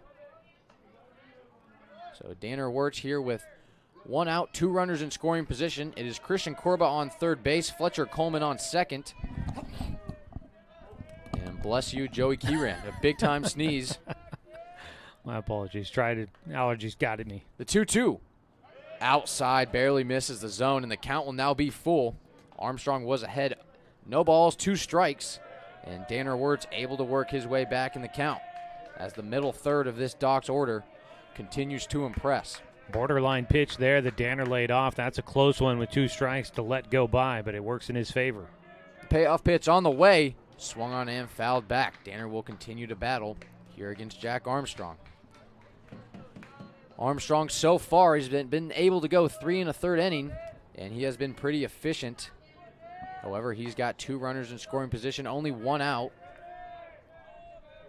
And a chance for an RBI here for Danner Wirtz. Lays off the 3-2. That pitch high up out of the zone. And Danner Wirtz able to battle back from an 0-2 count and work his way to base on balls. Now the bases are loaded for Amos Bowers. Amos struck out in his first at-bat in the 2nd inning. He'll now try to bring in the first run of the game for the Docs. Next batter, number 11, Amos Bowers. Amos playing catcher today. Had the night off yesterday. It was Mason Young behind the plate for the Docs. So Bowers able to get a break from behind the plate as he swings through the first pitch for strike 1. Not playing yesterday, so I know this number's still accurate coming into today's game. Bowers was hitting .333. Is still looking for his first RBI. And he's going to watch strike 2 go by as he very quickly falls behind in the count. No balls, 2 strikes. Last thing you want here is any sort of double play. Anything to the outfield will likely score a run, even if it's just a sac fly. So Bowers behind, no balls, 2 strikes to Jack Armstrong. Bowers will step out of the box and collect himself. They're playing him pretty deep out in left field. So if he could drop something shallow left field, that's easily going to be at least 1, possibly 2. That is Nolan Frank out in left field. And strike 3 called. Looked like that pitch might have been a little high. It catches the zone, and Amos Bowers gets caught looking on strike. So that is now 2 outs as Jack Armstrong tries to get himself out of the jam. He walked the bases loaded, or rather, walked Danner Wirtz with 2 runners in scoring position. So Danner's on first. It is Fletcher Coleman on second and Christian Corba on third. And that'll bring up Easton Bachmeyer out in right field. He's been moved around in the outfield quite a bit this season and now has a big opportunity at the plate here.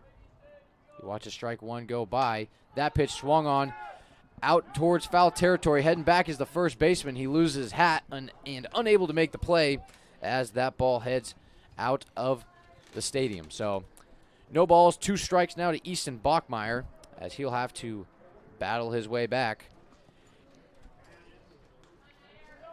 The Docs had 2 runners in scoring position with 1 out. It was Amos Bowers who was struck out in the last at-bat. So now 2 outs, bases loaded, and an 0-2 count for Easton Bachmeyer. The 0-2 on the way. Swung on and missed. Jack Armstrong able to get out of the jam. He's fired up about it. And the Fairfield Expos able to hold on their 2-0 lead as we head to the 5th inning. I'm Carter Stedman. Alongside me, Joey Keeran. You're watching the Doc Stewarts on the 541radio.com and on the Score, 92.3 FM and 1490 AM. Roseburg Disposal, we're dedicated to meeting your garbage service needs. Started in 1932 by brothers Norm and Orville John, Roseburg Disposal continues to be owned and operated by the John family today, now in its 3rd generation. Providing residential and commercial garbage disposal and recycling, we serve the greater Roseburg area. Invested in our community, our company has participated in many community projects, both financially and through donated services. Committed to our customers and our community, Roseburg Disposal. Everest, K2, and now the Mountain by Mountain Mike's Pizza. The biggest pizza this side of the Rockies. The mountain-sized pizza is a massive 20 inches wide, delivering 20 slices and a mountain of toppings. Made with the freshest and finest ingredients. Dough made fresh daily with 100% whole milk mozzarella cheese and toppings to the edge. It's time to go big. Order yours now by using our mobile app. Headed to the bottom of the 4th along with Carter Stedman. I'm Joey Keeran. Before we get back to the action, let's go ahead and pause 10 seconds for station identification. This is Doc Stewart's Baseball on the Score.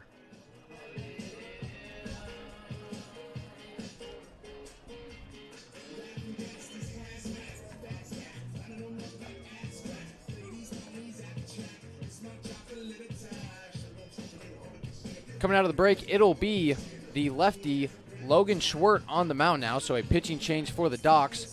Taking a look at Stewart this season for the Stewies, 2 1/3 inning pitched. He's played in 3 games this season, giving up 6 runs. He has an ERA of 12.00, 1 hit by pitch, 1 strikeout, and 2 batters walked. So Logan Schwert will come in for relief duties. The Dr. Stewarts trail it here 2-0 here in the top of the 5th. And now at the plate, it will be Javon Haynes batting at the bottom of the lineup for the Fairfield Expos. First pitch from Schwartz, swung on and fouled off by Haynes. So it'll be 9-1-2 up for the Expos here in the top of 5. As the Docs try to battle back, they had the bases loaded with only 1 out. However, Jack Armstrong able to record 2 strikeouts in a row and get himself out of the jam he created. And the Expos continue to cling on to a 2-0 lead. Both runs scored in the top of the 3rd. It was an RBI single that brought in both runs, and that is how we got to where we're at right now. As that pitch out of the zone for the first ball of the at-bat. It's 1 ball, 2 strikes here to Javon Hayes. Hayes making his 2nd plate appearance of the day. Laid down a sac bunt in the 3rd inning. And that helped the offensive attack for the Expos.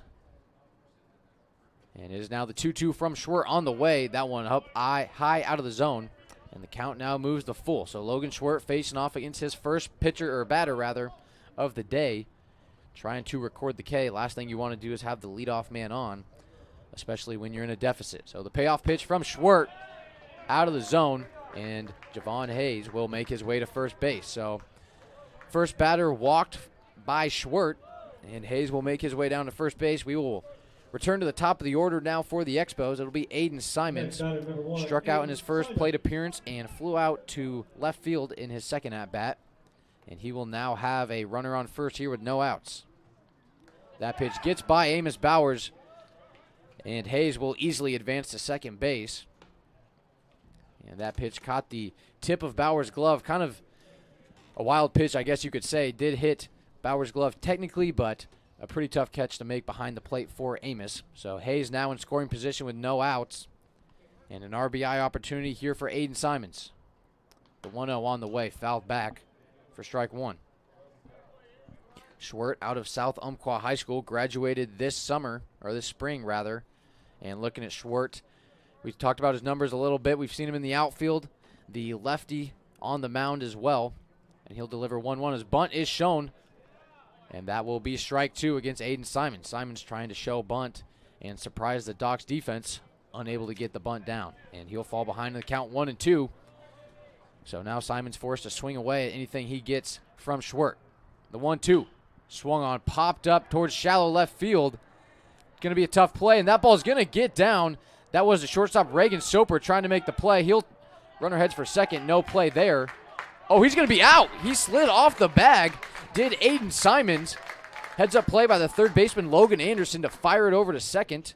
And another smart play by Tegan Sprague, keeping his glove on the runner, Aiden Simons. And Simons will be thrown out at second. So Javon Hayes able to move to 3rd. That was a tough play out there in left field. It was the shortstop Reagan Soper heading out to get it. It looked like the left fielder, Quinn Gaylor, had a kind of a delayed reaction. That one's hit hard out towards right center. Likely going to score a run, able to make the catches. Fletcher Coleman, he'll fire it home. And able to get in easily is Javon Hayes. So that makes it 3-0 Fairfield Expos in what has been a very eventful series of events. So the Expos lead at 3-0 here in the top of the 5th. There's now 2 outs. And it's going to be Sage Nelson. Didn't even have enough time to say his name. He gets the sac fly. That scores a run. And it is now Gibby Gibson to the plate here with nobody on. And there should be 2 outs. Yes, okay. So 2 outs and a 3-0 lead for the Expos. A 1-0 count as Gibson watches the first pitch go by for ball 1. And that pitch hit hard out towards right field. Going to track it is Bachmeyer, and he's able to make the catch. But not without some damage done from the Expos. They lead at 3-0 thanks to a sac fly from Sage Nelson. And you would think it's going to be Jack Armstrong coming back onto the mound here in the bottom of 5. He's got a shutout going so far. The Docs will try to get their offense going in the bottom of the 5th. They're running out of time here on 541radio.com and on the Score, 92.3 FM and 1490 AM. For over 100 years, Douglas County Farmers Co-op has been serving the needs of farmers, ranchers, and homeowners throughout Southern Oregon. Here, everyone is welcome. When you shop with us, you can expect good people, good products, and good advice. No membership needed. Just bring yourself, and we'll provide the expertise and products you need to tackle your next project. Douglas County Farmers Co-op, where everyone is welcome to shop. Are you an enthusiastic sports fan? Want to have fun and get in on the action? Heck yes, that'd be awesome. Have great attention to detail? Want to stay active? Definitely. Want to give back to the student athletes in your community? Obviously, yes. Then you'd make an excellent high school sports official. We need more officials in Oregon, because with no high school officials, there are no high school sports. Sign up today at highschoolofficials.com.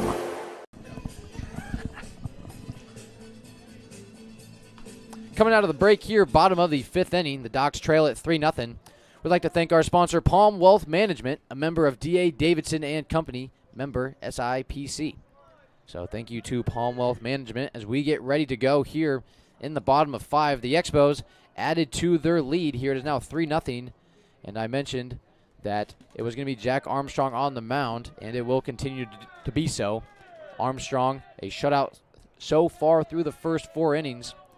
And he looks to continue his impressive night on the bump. First pitch, a ball, so he will fall behind 1-0. That pitch outside the zone. Now at the plate is Logan Schwert. He came into pitch and is now hitting. I do believe that is Schwert, the lefty, in the box. And he fouls that one back for strike 1. So defensively, and I forgot to check this in the last half inning, but I would imagine that means that Christian Corbett stayed in the game somewhere, but it was Fletcher Coleman still playing in center field. So he might be playing in one of the other outfield positions. Schwert watches that pitch go by for strike 2. Fastball able to find the zone, and Schwert now falls behind 1-2 in his first at-bat of the day.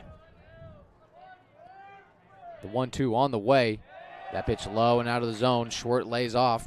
The count moves even in the last half inning. The Docs, or in the last inning rather, Docs had the bases loaded, had runners in scoring position with just 1 out, however, unable to put the ball in play. And Jack Armstrong recorded 2 consecutive strikeouts with no earned runs allowed. And Schwert fouls that one back behind the plate. He continues to battle as the Docs have only 3 more innings to try and find some juice on offense. They've been putting the bat to the ball pretty consistently tonight, just unable to bring in any runs at opportunistic times. Schwert, the 2-2. Watches that pitch go by. The Fairfield dugout wanted the strike. It will be called a ball. That one outside the zone. And the count now full. Seems like we've had a million full counts tonight. Here comes the payoff pitch. It swung right back towards the pitcher. Second baseman charging at it. Going to be a play. Not in time. A nice diving effort by the first baseman. That is Eddings over there at first. Able to save that ball from going by. So with that, Schwert able to get on base with a base hit, and he will be unable to advance to second thanks to the heads-up play from Eddings. Nevertheless, leadoff man on for the Stewies. They'll bring in a courtesy runner, it looks like, for the pitcher. Heading to the dugout will go Schwert, and coming in to run is Logan Shipman. Logan Shipman from Marshfield High School, graduated this year. Shipman, a right-handed pitcher. He's going to be kind of a pitcher-only type of guy for the team as we get a visit out to the mound for, I believe that's manager Brad Hansen headed out there to talk with the team. And, hey, I mean, good job hustling. I mean, kind of a lot of kudos around on that last play. Good job by Schwert to hustle on a ball that wasn't hit overly hard back to the mound, but it rolled up the arm for Armstrong and then ricocheted towards second base. And credit Baker for charging in to try and make a play on that one. He nearly did it, but had a tough one, kind of a do-or-die type play charging in, had to glove it and get it into his throwing hand quick, and the throw came out of his hand a little awkward and ended up not getting to first in time and a bit offline. We get a pitching change.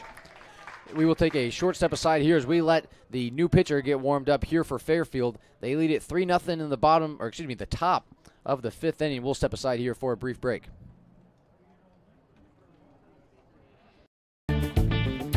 For over 100 years, Douglas County Farmers Co-op has been serving the needs of farmers, ranchers, and homeowners throughout Southern Oregon. Here, everyone is welcome. When you shop with us, you can expect good people, good products, and good advice. No membership needed. Just bring yourself, and we'll provide the expertise and products you need to tackle your next project.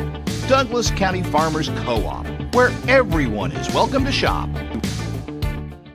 Are you an enthusiastic sports fan? Want to have fun and get in on the action? Heck yes, that'd be awesome. Have great attention to detail? Want to stay active? Definitely. Want to give back to the student athletes in your community? Obviously, yes. Then you'd make an excellent high school sports official. We need more officials in Oregon, because with no high school officials, there are no high school sports. Sign up today at highschoolofficials.com.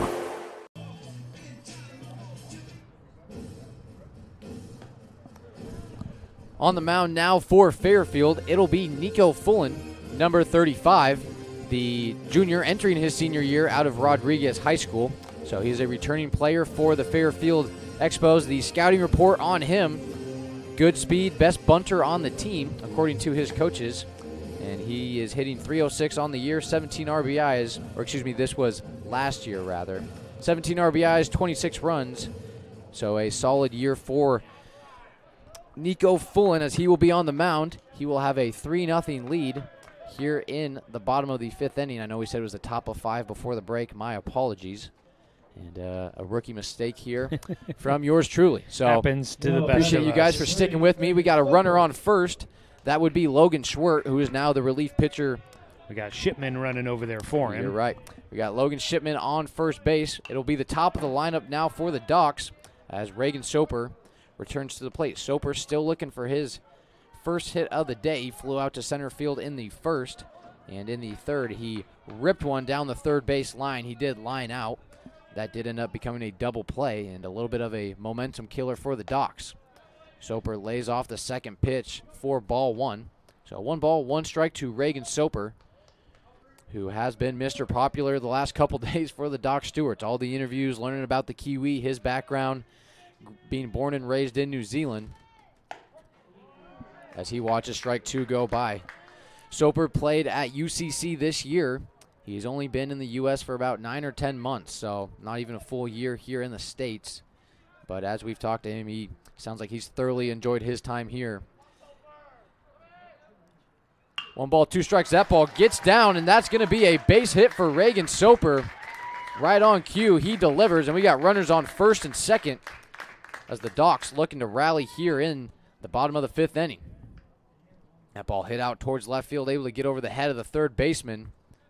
And that is A.J. Perrin, who's been busy over there today. He's had a couple plays, including that double play when Soper lined out. And that was Perrin unable to get to that ball, went over his head. And it's 2 on, nobody out for Tegan Sprague, who went down looking in his last at-bat. Sprague with a runner in scoring position here with no outs. Sprague shows bunt. It gets down. This is going to be a tricky play. And he's able to get the out at first is the pitcher, Nico Fullen. Showing off the athleticism, able to get to the ball and fire it over to first in time. The runners do advance, so that will be Sprague doing his job. A little bit of small ball here for the Docs. And 2 runners in scoring position now for Logan Anderson, batting third in the lineup. So right where you want to be. The meat and potatoes of your lineup, 2 runners in scoring position. The Docs trail it by 3. Pitch from Fullen, in for strike 1. And speaking of small ball, Joey, another interaction with legendary coach Pat Casey today. A little bit of an awkward one, I would say, as the pitch from Fullen misses inside the 1-1 count. Coach Casey, Joey, lost his credit card and his 6-iron at the Roseburg Country Club today during the Abbeys tournament. So to anyone out there who might be watching, if you see Pat Casey's credit card, feel free to give that back as that ball's ripped out into left center. It's going to get down. Here comes Soper around second. He'll get in with ease. And the Docs looking to come back. 2 runs scored and an RBI single for Logan Anderson. Well, the 3-hitter in the lineup, we talked to him yesterday for an interview we'll have for fans tomorrow. And he said, in this spot in the lineup, it's not a spot he's been in a lot, but he's been asked to try and drive in runs for the team. And, boy, he does so there, delivers in a big spot for the Docs. He came in this weekend batting over 400, and he gets a big hit. So Anderson, right on cue, gets the Docs in it. First pitch to Christian Corba, in for a ball. So 1 ball, no strikes, 1 out. Runner on first. Anderson will go. He's going to have to get there. And he will be safe at second. It looked like it was going to be a close play down there. Anderson able to maneuver his way onto the bag. And another runner in scoring position for the Docs with just 1 out. Baker got the tag down quick. The one thing he was missing was the baseball. He made a play to try and scoop it off the short hop and get the tag down quick, and it just didn't stay in the glove. Otherwise, if it had, I think Logan was probably out at second. 2-0 on the way. That one's outside, and the count will quickly move to 3 balls, no strikes for the cleanup man, Corba. Corba, the starting pitcher for the Docs today. And he will now be relieved by Logan Stewart. And that ball finds the zone for strike 1. So Fullen able to record his first strike of the at-bat. And the Docs wasting no time getting to the Fairfield reliever. As Fullen's given up 2 earned runs in this inning so far. That ball popped up towards shallow left field. 2 runners going batting. That ball's going to fall. A little miscommunication between the center fielder and the shortstop. And runners will advance. Christian Corba is going to make his way all the way to second. That ball was in the air for what felt like forever. And when just 1 out, you had Logan Anderson on second, had to wait because he couldn't just take off like you would if there was 2 outs. And if that ball's caught, you would imagine he would just stay at 2. So that ball falls. Miscommunication between Simons and Haynes. Looked like Simons had it, maybe lost it in the sun.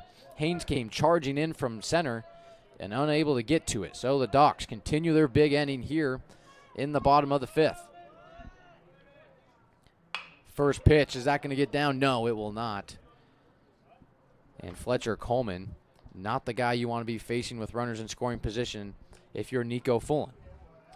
Fletcher's been on base twice, hit by a pitch and a single, trying to deliver the game-tying run that's only 90 feet away from home. Fullen shakes off the first pitch. Checks over to third and fires. Fletcher pops that one out right to where the ball was popped up last time. That'll be a catch. Anderson pump fakes over there at third. He will stay and able to record the out. Over there is Nolan Frank. So no drama this time on that fly out. And it'll be 2 away for the Fairfield defense. Just didn't quite square it up enough there for Fletcher. That ball got under it too much and shallow left field. That's not a spot to try and pick up a sac fly. That'll bring up Danner Wirtz. Danner singled in his first at-bat, was walked in his second, and he'll take that pitch for strike 1. Danner had the chance to talk to him last night.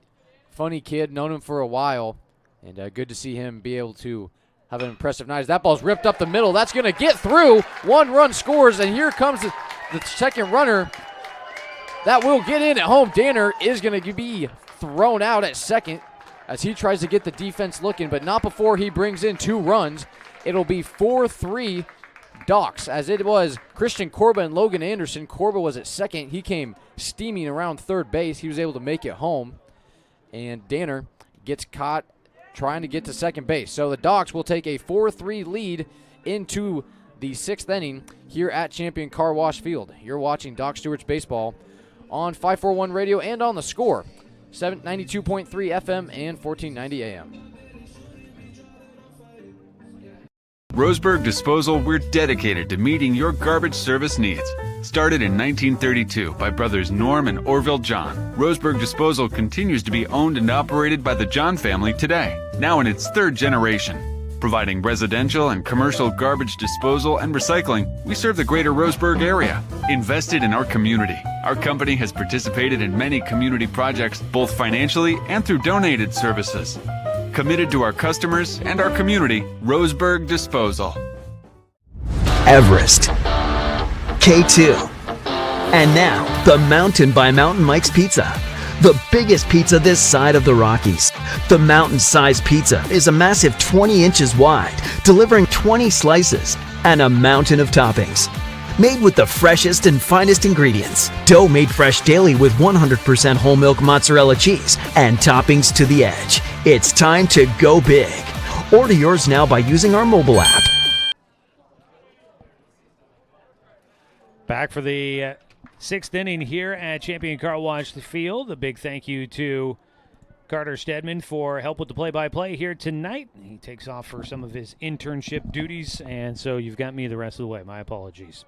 We go to the top of the sixth inning. It'll be Dylan Eddings leading things off against Logan Schwert, who's now got a lead to try and protect. He came in with the Docs trailing trailing 2-0, and he gave up a run. It was 3-0 before the Docs score 4 runs in the bottom of the fifth and take a 4-3 lead over the Fairfield Expos. A pitch in missing, low and inside, 1-1 here for Eddings, who is 1 for 2 today. Takes high and away from the lefty Logan Schwert. Schwert took over for Christian Korba. Korba went 4 innings, allowed 2 runs on 2 hits. Pitch is low. Ball 3 here for Eddings. Korba had no walks and struck out 5, but the big thing was 3 hit batters in the third inning. That allowed the 2 runs to come in that third on just 1 hit. 3-1 pitch, swung on and missed. Big cut out of Eddings, knowing that he had the possible fat one coming over the plate. A big opportunity for the hitter on that 3-1 delivery, and he could not locate it. 3-2 pitch. He gets underneath the ball, popped up. That's in foul territory and out of play. Danner Wirtz at first base giving it a look, but no, runs out of room. So as we start the sixth inning, Docs lead this one 4-3 on top of the Fairfield Expos, who are wrapping up their trip through Southern Oregon. Schwartz 3-2. He finds the zone and gets him to pop one up on the infield. It goes towards the second base side, and tracking that one down is Tegan Sprague. 1 away, A.J. Perrin will come up to bat. Let's take a look-see here. They put Christian Korba out in left field. He came in, he was in the game, stays in the game as they take out Quinn Gaylor for Logan Schwert to take over on the mound. And so Korba takes over for Gaylor in left field.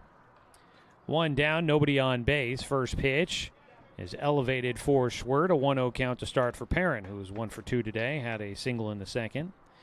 It was the first hit of the game. Just 3 hits total in this ball game for the Expos. A pitch hit in the air out towards right center. Fletcher Coleman is there. He will make the catch. And there's 2 away.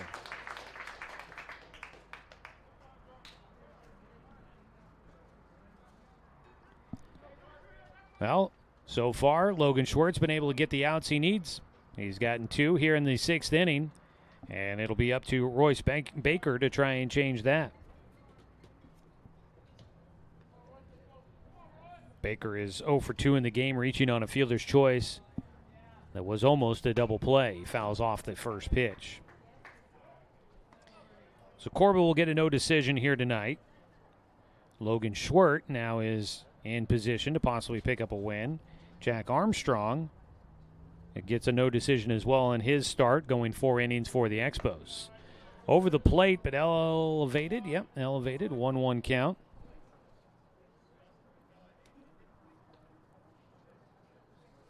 Schwert, 1-1. Off speed, crafty lefty gets the swing and a miss. Royce Baker falls behind the ball and 2 strikes.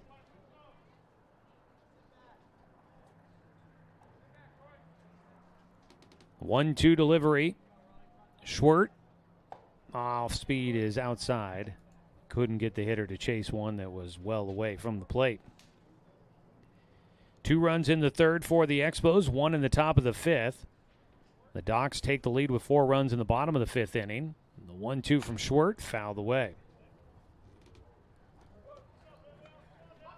Docs out hitting the Expos 9-3 in this one, but they only take a lead there in the bottom of the 5th. They have left 5 men on base. Pitch outside, 2-2. I think it actually might go full here. Let's see if the umpire helps me out. Yeah, full count here. 3 balls, 2 strikes. 2 down and nobody on base for Royce Baker. Stewart will get him to lift one in the air out towards left field. On the run is Fletcher Coleman. He will get there. Yes! No, he didn't hang on to it. And they've got the runner caught between first and second. Running him back. Going to tag him is Wirtz. He will hang on to the baseball as into the bag goes Baker right into the tag. So the Doc Stewarts will get out of this one. I thought that Fletcher just bobbled it and then caught it. And our umpires are going to get together. We'll figure out. I think either way it's got to be the third out, but that will do it. We go to the bottom of the sixth, I believe. We will take a break, and when we come back, hopefully things work out the way I expect here on 541radio.com and on the Score at 92.3 FM at 1490 AM.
Bottom of the sixth inning coming up here on the Score.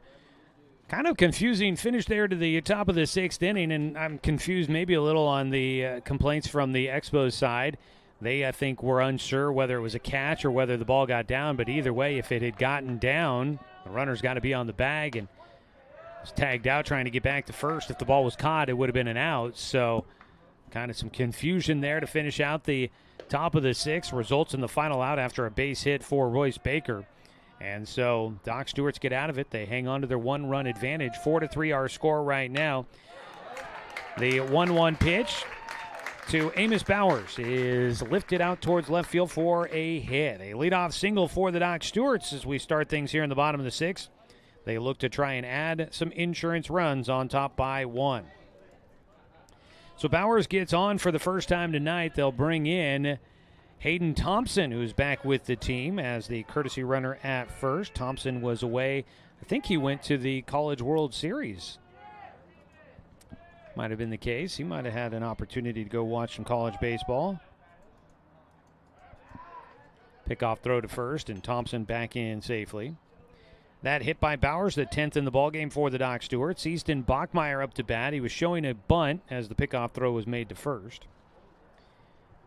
A one-run advantage for the Docs as they look to try and finish things off with a win here in the Father's Day tournament. Another pickoff throw to first is late.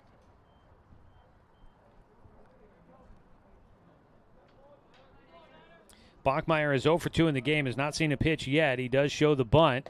Will take the pitch low. Again, a throw down to first base, and back in will go Thompson is at first base. Eddings has to pick that one off the turf. 1-0 count for Bachmeyer with a man at first and nobody out. Joey Keeran here with you again. Thanks to Carter Stedman for help with the broadcast this evening. Is another pickoff throw by Nico Fullen over to first base. Thompson not taking a massive lead over there, but they are expecting that there is a bunt coming. Fullen continues to step off here. This at bat has gotten quite disjointed. The throw in, bunt put down first base side by Bachmeyer. It goes foul. 1-1 count. Jack Armstrong, the starting pitcher for the Fairfield Expos. He goes 4 innings. He allowed 1 run on 5 hits, 1 walk, 5 strikeouts, and 1 hit batter. Not a bad outing for him, but he left the game as another pickoff throw to first, not in time. Been close over there. The Expos keep thinking they are right on the verge of a pickoff throw over there. Nico Fullen has given up the 3 runs that put the Doc Stewarts in front. 1-1 pitch. Bachmeyer again with the bunt. And it goes to the backstop. Fouls it away for strike 2. Bachmeyer in right field here tonight is another throw to first base. It gets away, and up to second base will go Thompson. He will round for third, and he should get in easy. And the Doc Stewarts have a man at third base.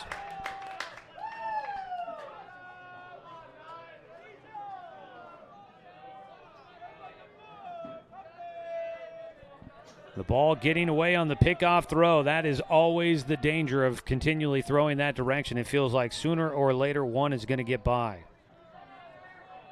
A 2-bag error, second in the game for the Expos. The infield will play in with nobody out, and the pitch is high and inside. Ball 2. Bachmeyer, a 2-2 count. He'll take low and outside, and the count goes full.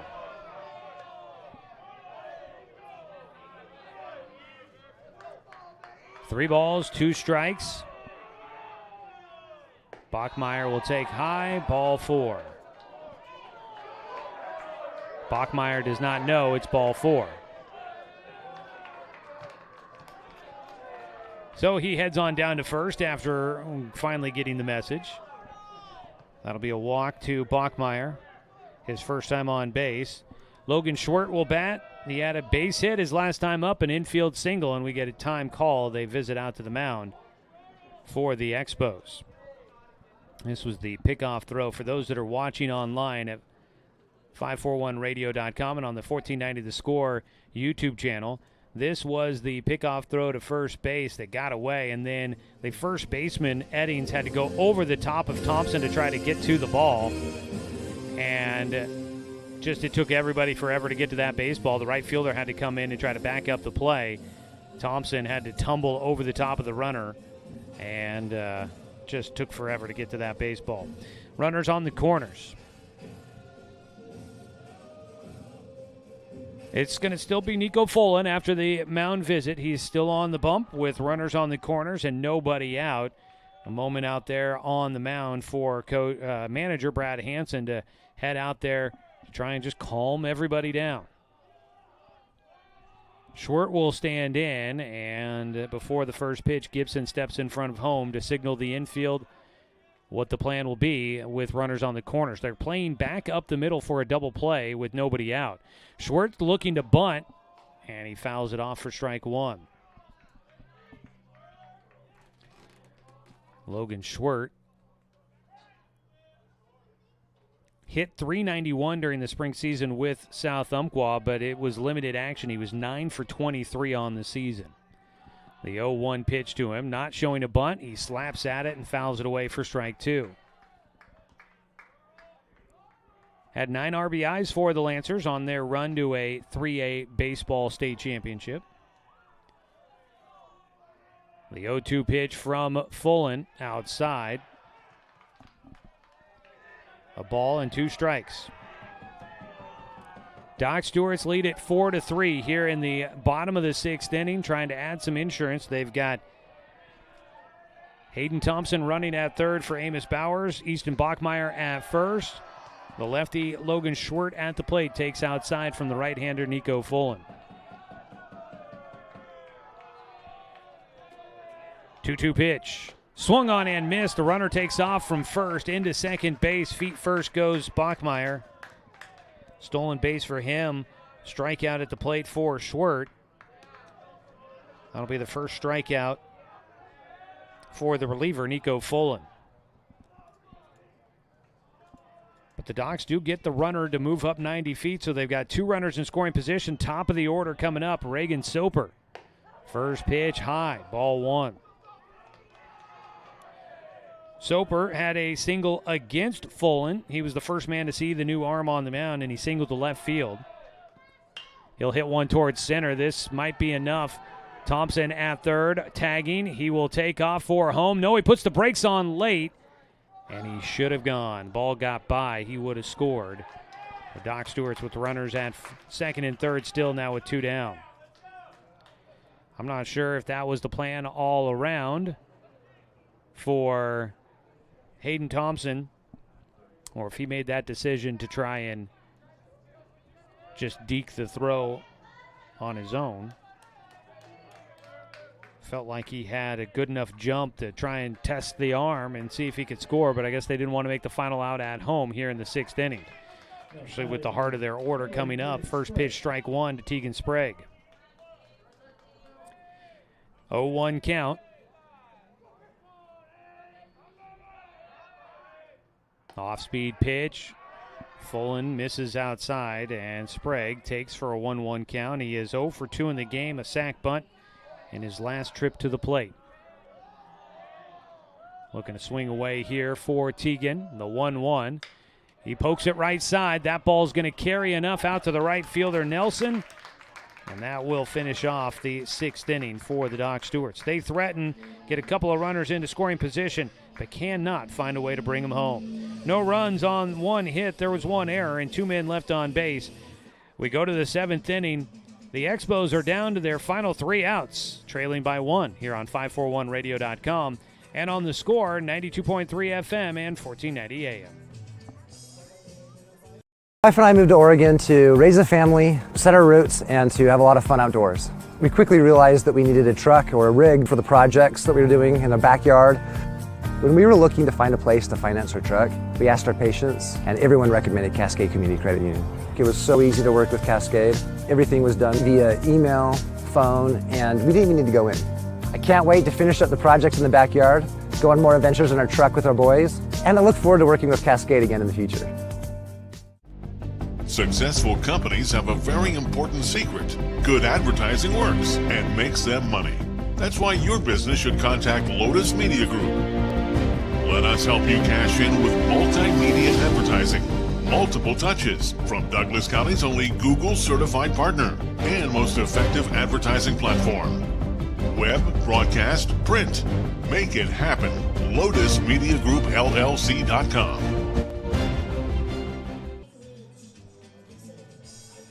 7th inning here from Champion Car Wash Field. Tonight's game brought to you by Roseburg Country Club, established in 1922, offering an 18-hole course with excellent year-round playability. Find out more at roseburgcountryclub.com. And by Gibbs RV Superstore. You got to get to Gibbs, where RV means real value. Top of the 7th inning. It'll be the 7, 8, 9 hitters coming up for Fairfield, facing Logan Stewart, who misses low and outside for ball 1. As we get things started, it's Nolan Collins, the DH. He'll hit one towards short, backhanded off the glove for Soper, and on safely will be Collins, his first time on base here tonight, reaching on the error. Not an easy play there by Soper, but he had time to get there and make a play on it and just could not glove it. So 1 on. Second error in the ballgame for the Doc Stewarts. 2 in the game as well for Fairfield. Man at first with nobody out. Dylan Frank will bat.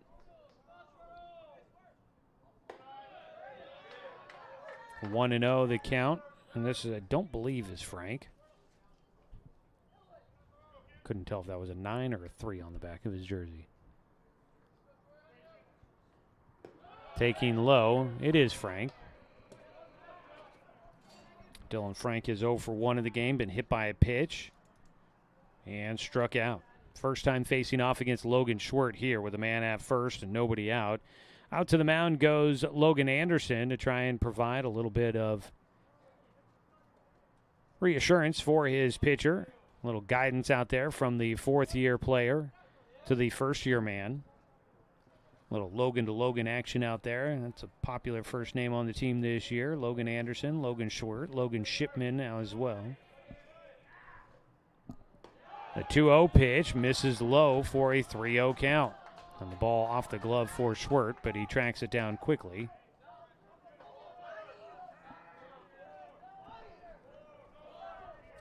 .30 for Frank, the 8-hitter in the lineup. Stewart does get a strike in the at-bat, catches the outside corner. Dylan Frank, left-handed hitter. Class of 2028. Grounds one towards second. Sprague bobbles. He'll throw to first. He will get the out at first, so he does manage at least one. Nolan Collins makes his way to second base. Tegan Sprague getting the start at second base with Paxton Burke not here with the team this weekend. He is now here, but was off at the All-Star Series. They had to rearrange some things on the infield. They got Sprague at second base, and he just mishandled that one. Here's a chance to get another out, and it's another bobbled play by the infield. Up to third base will go Collins, and Javon Haynes on the first pitch swinging away. Hits one to short and reaches on the second error for Soper here in the inning. Top of the seventh with runners on the corners. That puts the game-tying run 90 feet from home with one out. Top of the order, Aiden Simons up to bat. He is 1 for 3 on the night. Another one of those ground balls would be perfect for Stewart. That ball is lifted in the air, shallow right field. Coming in is Bachmeyer. He makes the catch. The runner tagging will not try to score from third. Might have been the right idea. Would have been a close play at the plate. It was cut off by Wirtz on the infield. But getting it back in quickly was Bachmeyer. Would have been a bang-bang play at home. Sage Nelson will come up to bat with 2 down. Game-tying run at third. Game on the line. The first pitch is strike 1 for Nelson.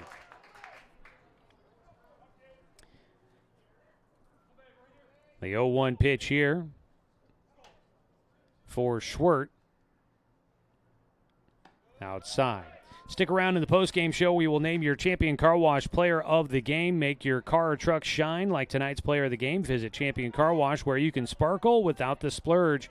Celebrating 30 years in Roseburg, it's Champion Car Wash. 1-1. That ball fouled away down the right field side for strike 2.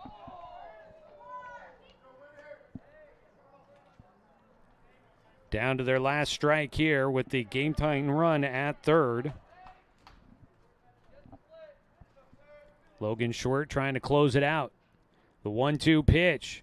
Grounder up the middle. Sprague has it. Will take it to the bag himself. Doc Stewart's get the win. 4-3 on the ground out up the middle. Sage Nelson, a fielder's choice. They force out Javon Haynes at second, and the Doc Stewarts get the victory on top of the Expos. A 4-3 win to finish out the Father's Day tournament. The Doc Stewarts, along with Corvallis and Hillsdale, all finished with 1 loss on their record. I think they are working on trying to figure out who would be the champion of the tournament. We might have those details coming up for you in the post-game show, but we'll take a 3-minute timeout, put together the final numbers of the ball game, and we will come back to wrap it up for you and maybe have a champion to be crowned. We will have your Champion Car Wash Player of the Game to name as well. 4-3 the final score. The Docs get 2 wins against the Fairfield Expos here this week as they are back on the winning trail.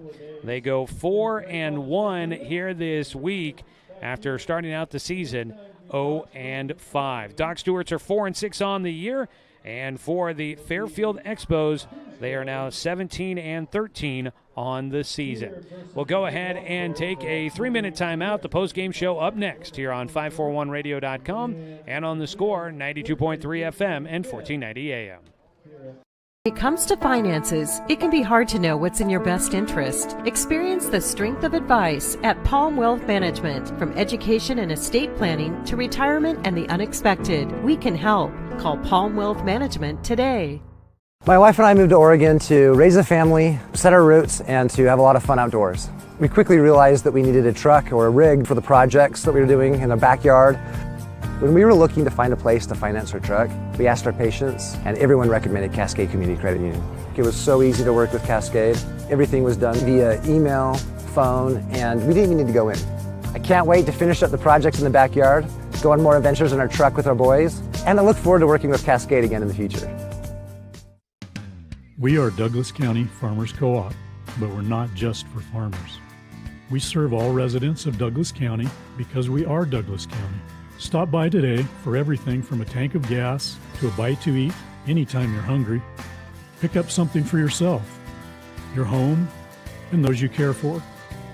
Celebrating 100 years of service, Douglas County Farmers Co-op. Good people, good products, and good advice. To us, pizza the way it ought to be isn't just our slogan. It's our promise and our passion to give you the best dining experience and the best tasting pizza you expect. For over 40 years, we've been making pizza the way it ought to be. Handmade with the freshest and finest ingredients. Our dough is made fresh daily, and we use 100% whole milk mozzarella cheese and toppings edge to edge. There's pizza, and then there's Mountain Mike's Pizza. Pizza the way it ought to be. Looking to expand your portfolio? Consolidate your investments with Palm Wealth Management. Our trusted team makes it easy to diversify and track your investments. Let Palm Wealth Management coordinate your financial strategy. Call Palm Wealth Management today. At Roseburg Disposal, we're dedicated to meeting your garbage service needs. Started in 1932 by brothers Norm and Orville John, Roseburg Disposal continues to be owned and operated by the John family today, now in its third generation. Providing residential and commercial garbage disposal and recycling, we serve the greater Roseburg area. Invested in our community, our company has participated in many community projects, both financially and through donated services. Committed to our customers and our community, Roseburg Disposal. Successful companies have a very important secret. Good advertising works and makes them money. That's why your business should contact Lotus Media Group. Let us help you cash in with multimedia advertising. Multiple touches from Douglas County's only Google certified partner and most effective advertising platform. Web, broadcast, print. Make it happen. LotusMediaGroupLLC.com.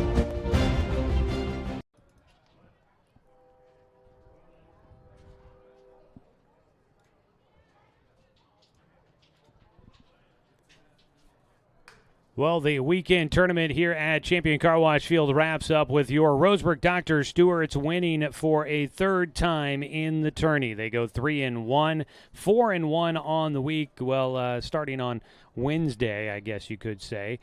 Through here on this Sunday, the Doc Stewarts have gone 4-1 after starting out the season 0-5. A nice little bounce back and some momentum built for the team.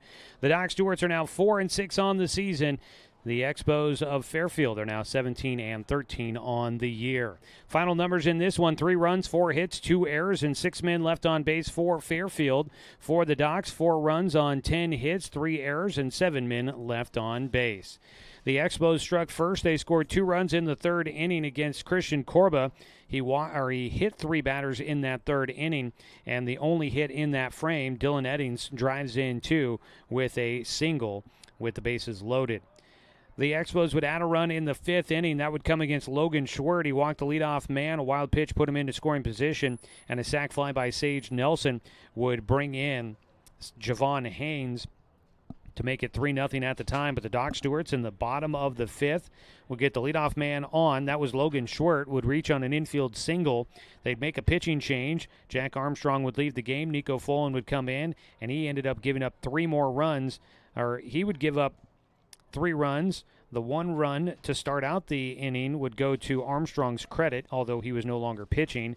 But 4 runs total come in the 5th inning for the Doc Stewarts to give them a 4-3 lead, and that was enough here tonight. Logan Schwert would finish it out. He pitched 3 innings, allowed 1 run on 2 hits with 1 walk and no strikeouts.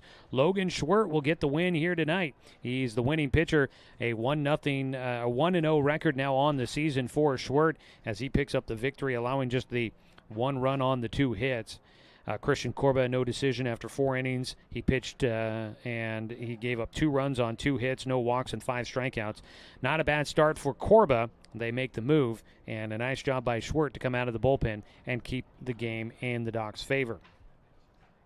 Taking the loss is going to be Nico Folan. Jack Armstrong went 4 innings, gets a no decision, 1 run on 5 hits, 1 walk, and 5 strikeouts, plus 1 hit batter. Nico Folan came in, pitched the 2 innings, gave up 3 runs on 5 hits, 1 walk, and 1 strikeout. He'll take the loss here today.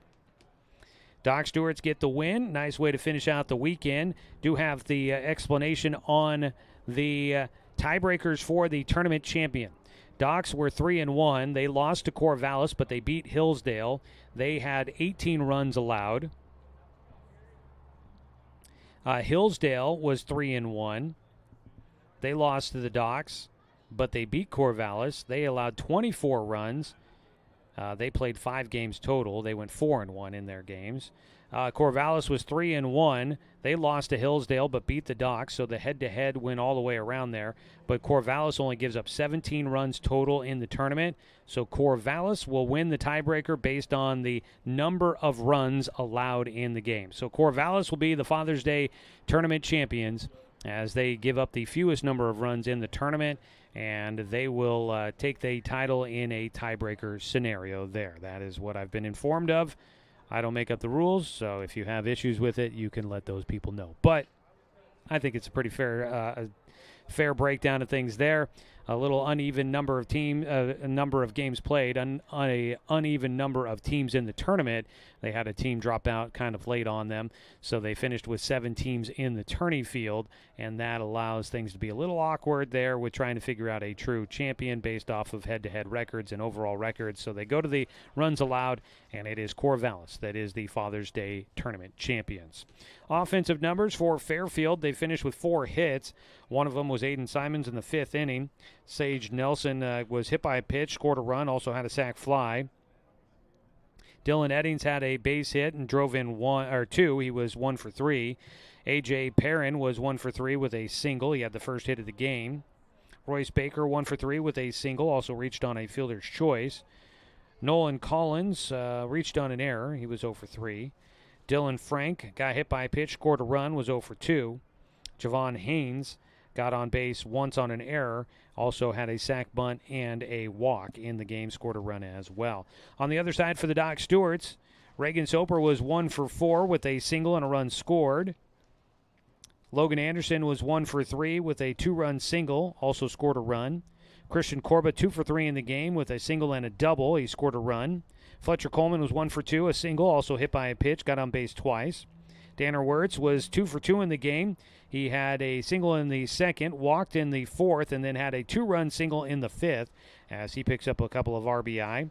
Amos Bowers 1 for 3 in the game with a single. Easton Bachmeyer walked once, and Quinn Gaylor was 1 for 1 with a single. Then Logan Short came in the 9th spot in the lineup. He was 1 for 2 in the game. It's time now to name our Champion Car Wash player of the game for this evening's matchup. Make your car or truck shine like tonight's player of the game. Visit Champion Car Wash, where you can sparkle without the splurge. Celebrating 30 years in Roseburg, it's Champion Car Wash. Tonight's player of the game is going to be Logan Schwert out of South Umpqua High School. He gets the win on the mound. He allows just 1 run on 2 hits over 3 innings, had 1 walk and no strikeouts. Not a bad outing there for Schwert, especially the way things had started. It was a little rocky. He settles in nicely today. He picks up the pitching decision. Also contributed at the plate with a leadoff single in the 5th inning when the Docs would score 4 runs to take the lead and get the victory. So Logan Schwert is tonight's Champion Car Wash player of the game. And that is going to do it for us here tonight, folks. The Doc Stewarts get the 4-3 victory on top of the Fairfield Expos, and the Doc Stewarts will go 4-1 from Wednesday through Sunday here this week. Not too shabby there for the Stewies. They did have their games.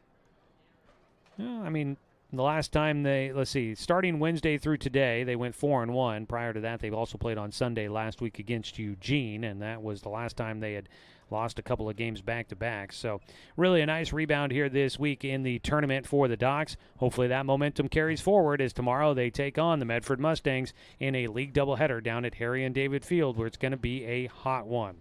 So hopefully you'll stick with us as the Doc Stewarts look like they are starting to pick up some momentum and playing a bit better as the season is going on. And hopefully tomorrow night we've got a competitive battle against the Medford Mustangs coming up. The games get started at 5 o'clock. We'll have the first game of the doubleheader. Pregame coverage starting at 4:45 right here on The Score. You can also find our games on the live video simulcast at 541radio.com and on the 1490 The Score YouTube channel. So we've got doubleheader baseball coming up for you tomorrow night here on The Score. Hope you'll tune in and join us from Medford. Want to say thanks to the Fairfield Expos for making their stop here in Roseburg once again. It's always great to have them come through on their Southern Oregon swing. It's always a lot of fun to have them come up here and play at Champion Car Wash Field. So thanks to manager Brad Hansen for making that a priority every time he comes up this direction. Appreciate seeing the Expos on their trip through. Want to say thanks to all the teams that were taking part in the tournament here. Good luck to them on the rest of the season, and thanks to their fans for coming down and joining us here in Roseburg for the weekend. Hopefully fathers out there all had a wonderful Father's Day here today, and we want to say thanks to Jake Whistler, the executive director of the Douglas County Baseball Association, along with head coach Cody Walton and the entire Doc Stewart's baseball program to allow us to bring you another season of Doc Stewart's baseball here on The Score. Want to say thanks to Dale Cranford back in the studio for the radio production tonight. Thanks to Carter Stedman for helping out with the video production here on site and doing some of the play-by-play for us here this evening. And as always, a thanks to you, the fan, for tuning in for tonight's broadcast, because, of course, without you, I'm just a guy sitting here talking to myself. I'm Joey Keeran. We'll catch up with you tomorrow night. The streak continues. The Doc Stewarts, they're playing a lot of baseball, 7 consecutive days. Tomorrow night, it continues on with a doubleheader against the Medford Mustangs. Pre-game coverage starts at 4:45. You can catch the action streaming with video online at 541radio.com and on the 1490 The Score YouTube channel, or you can find it right here on Douglas County's Home for Sports,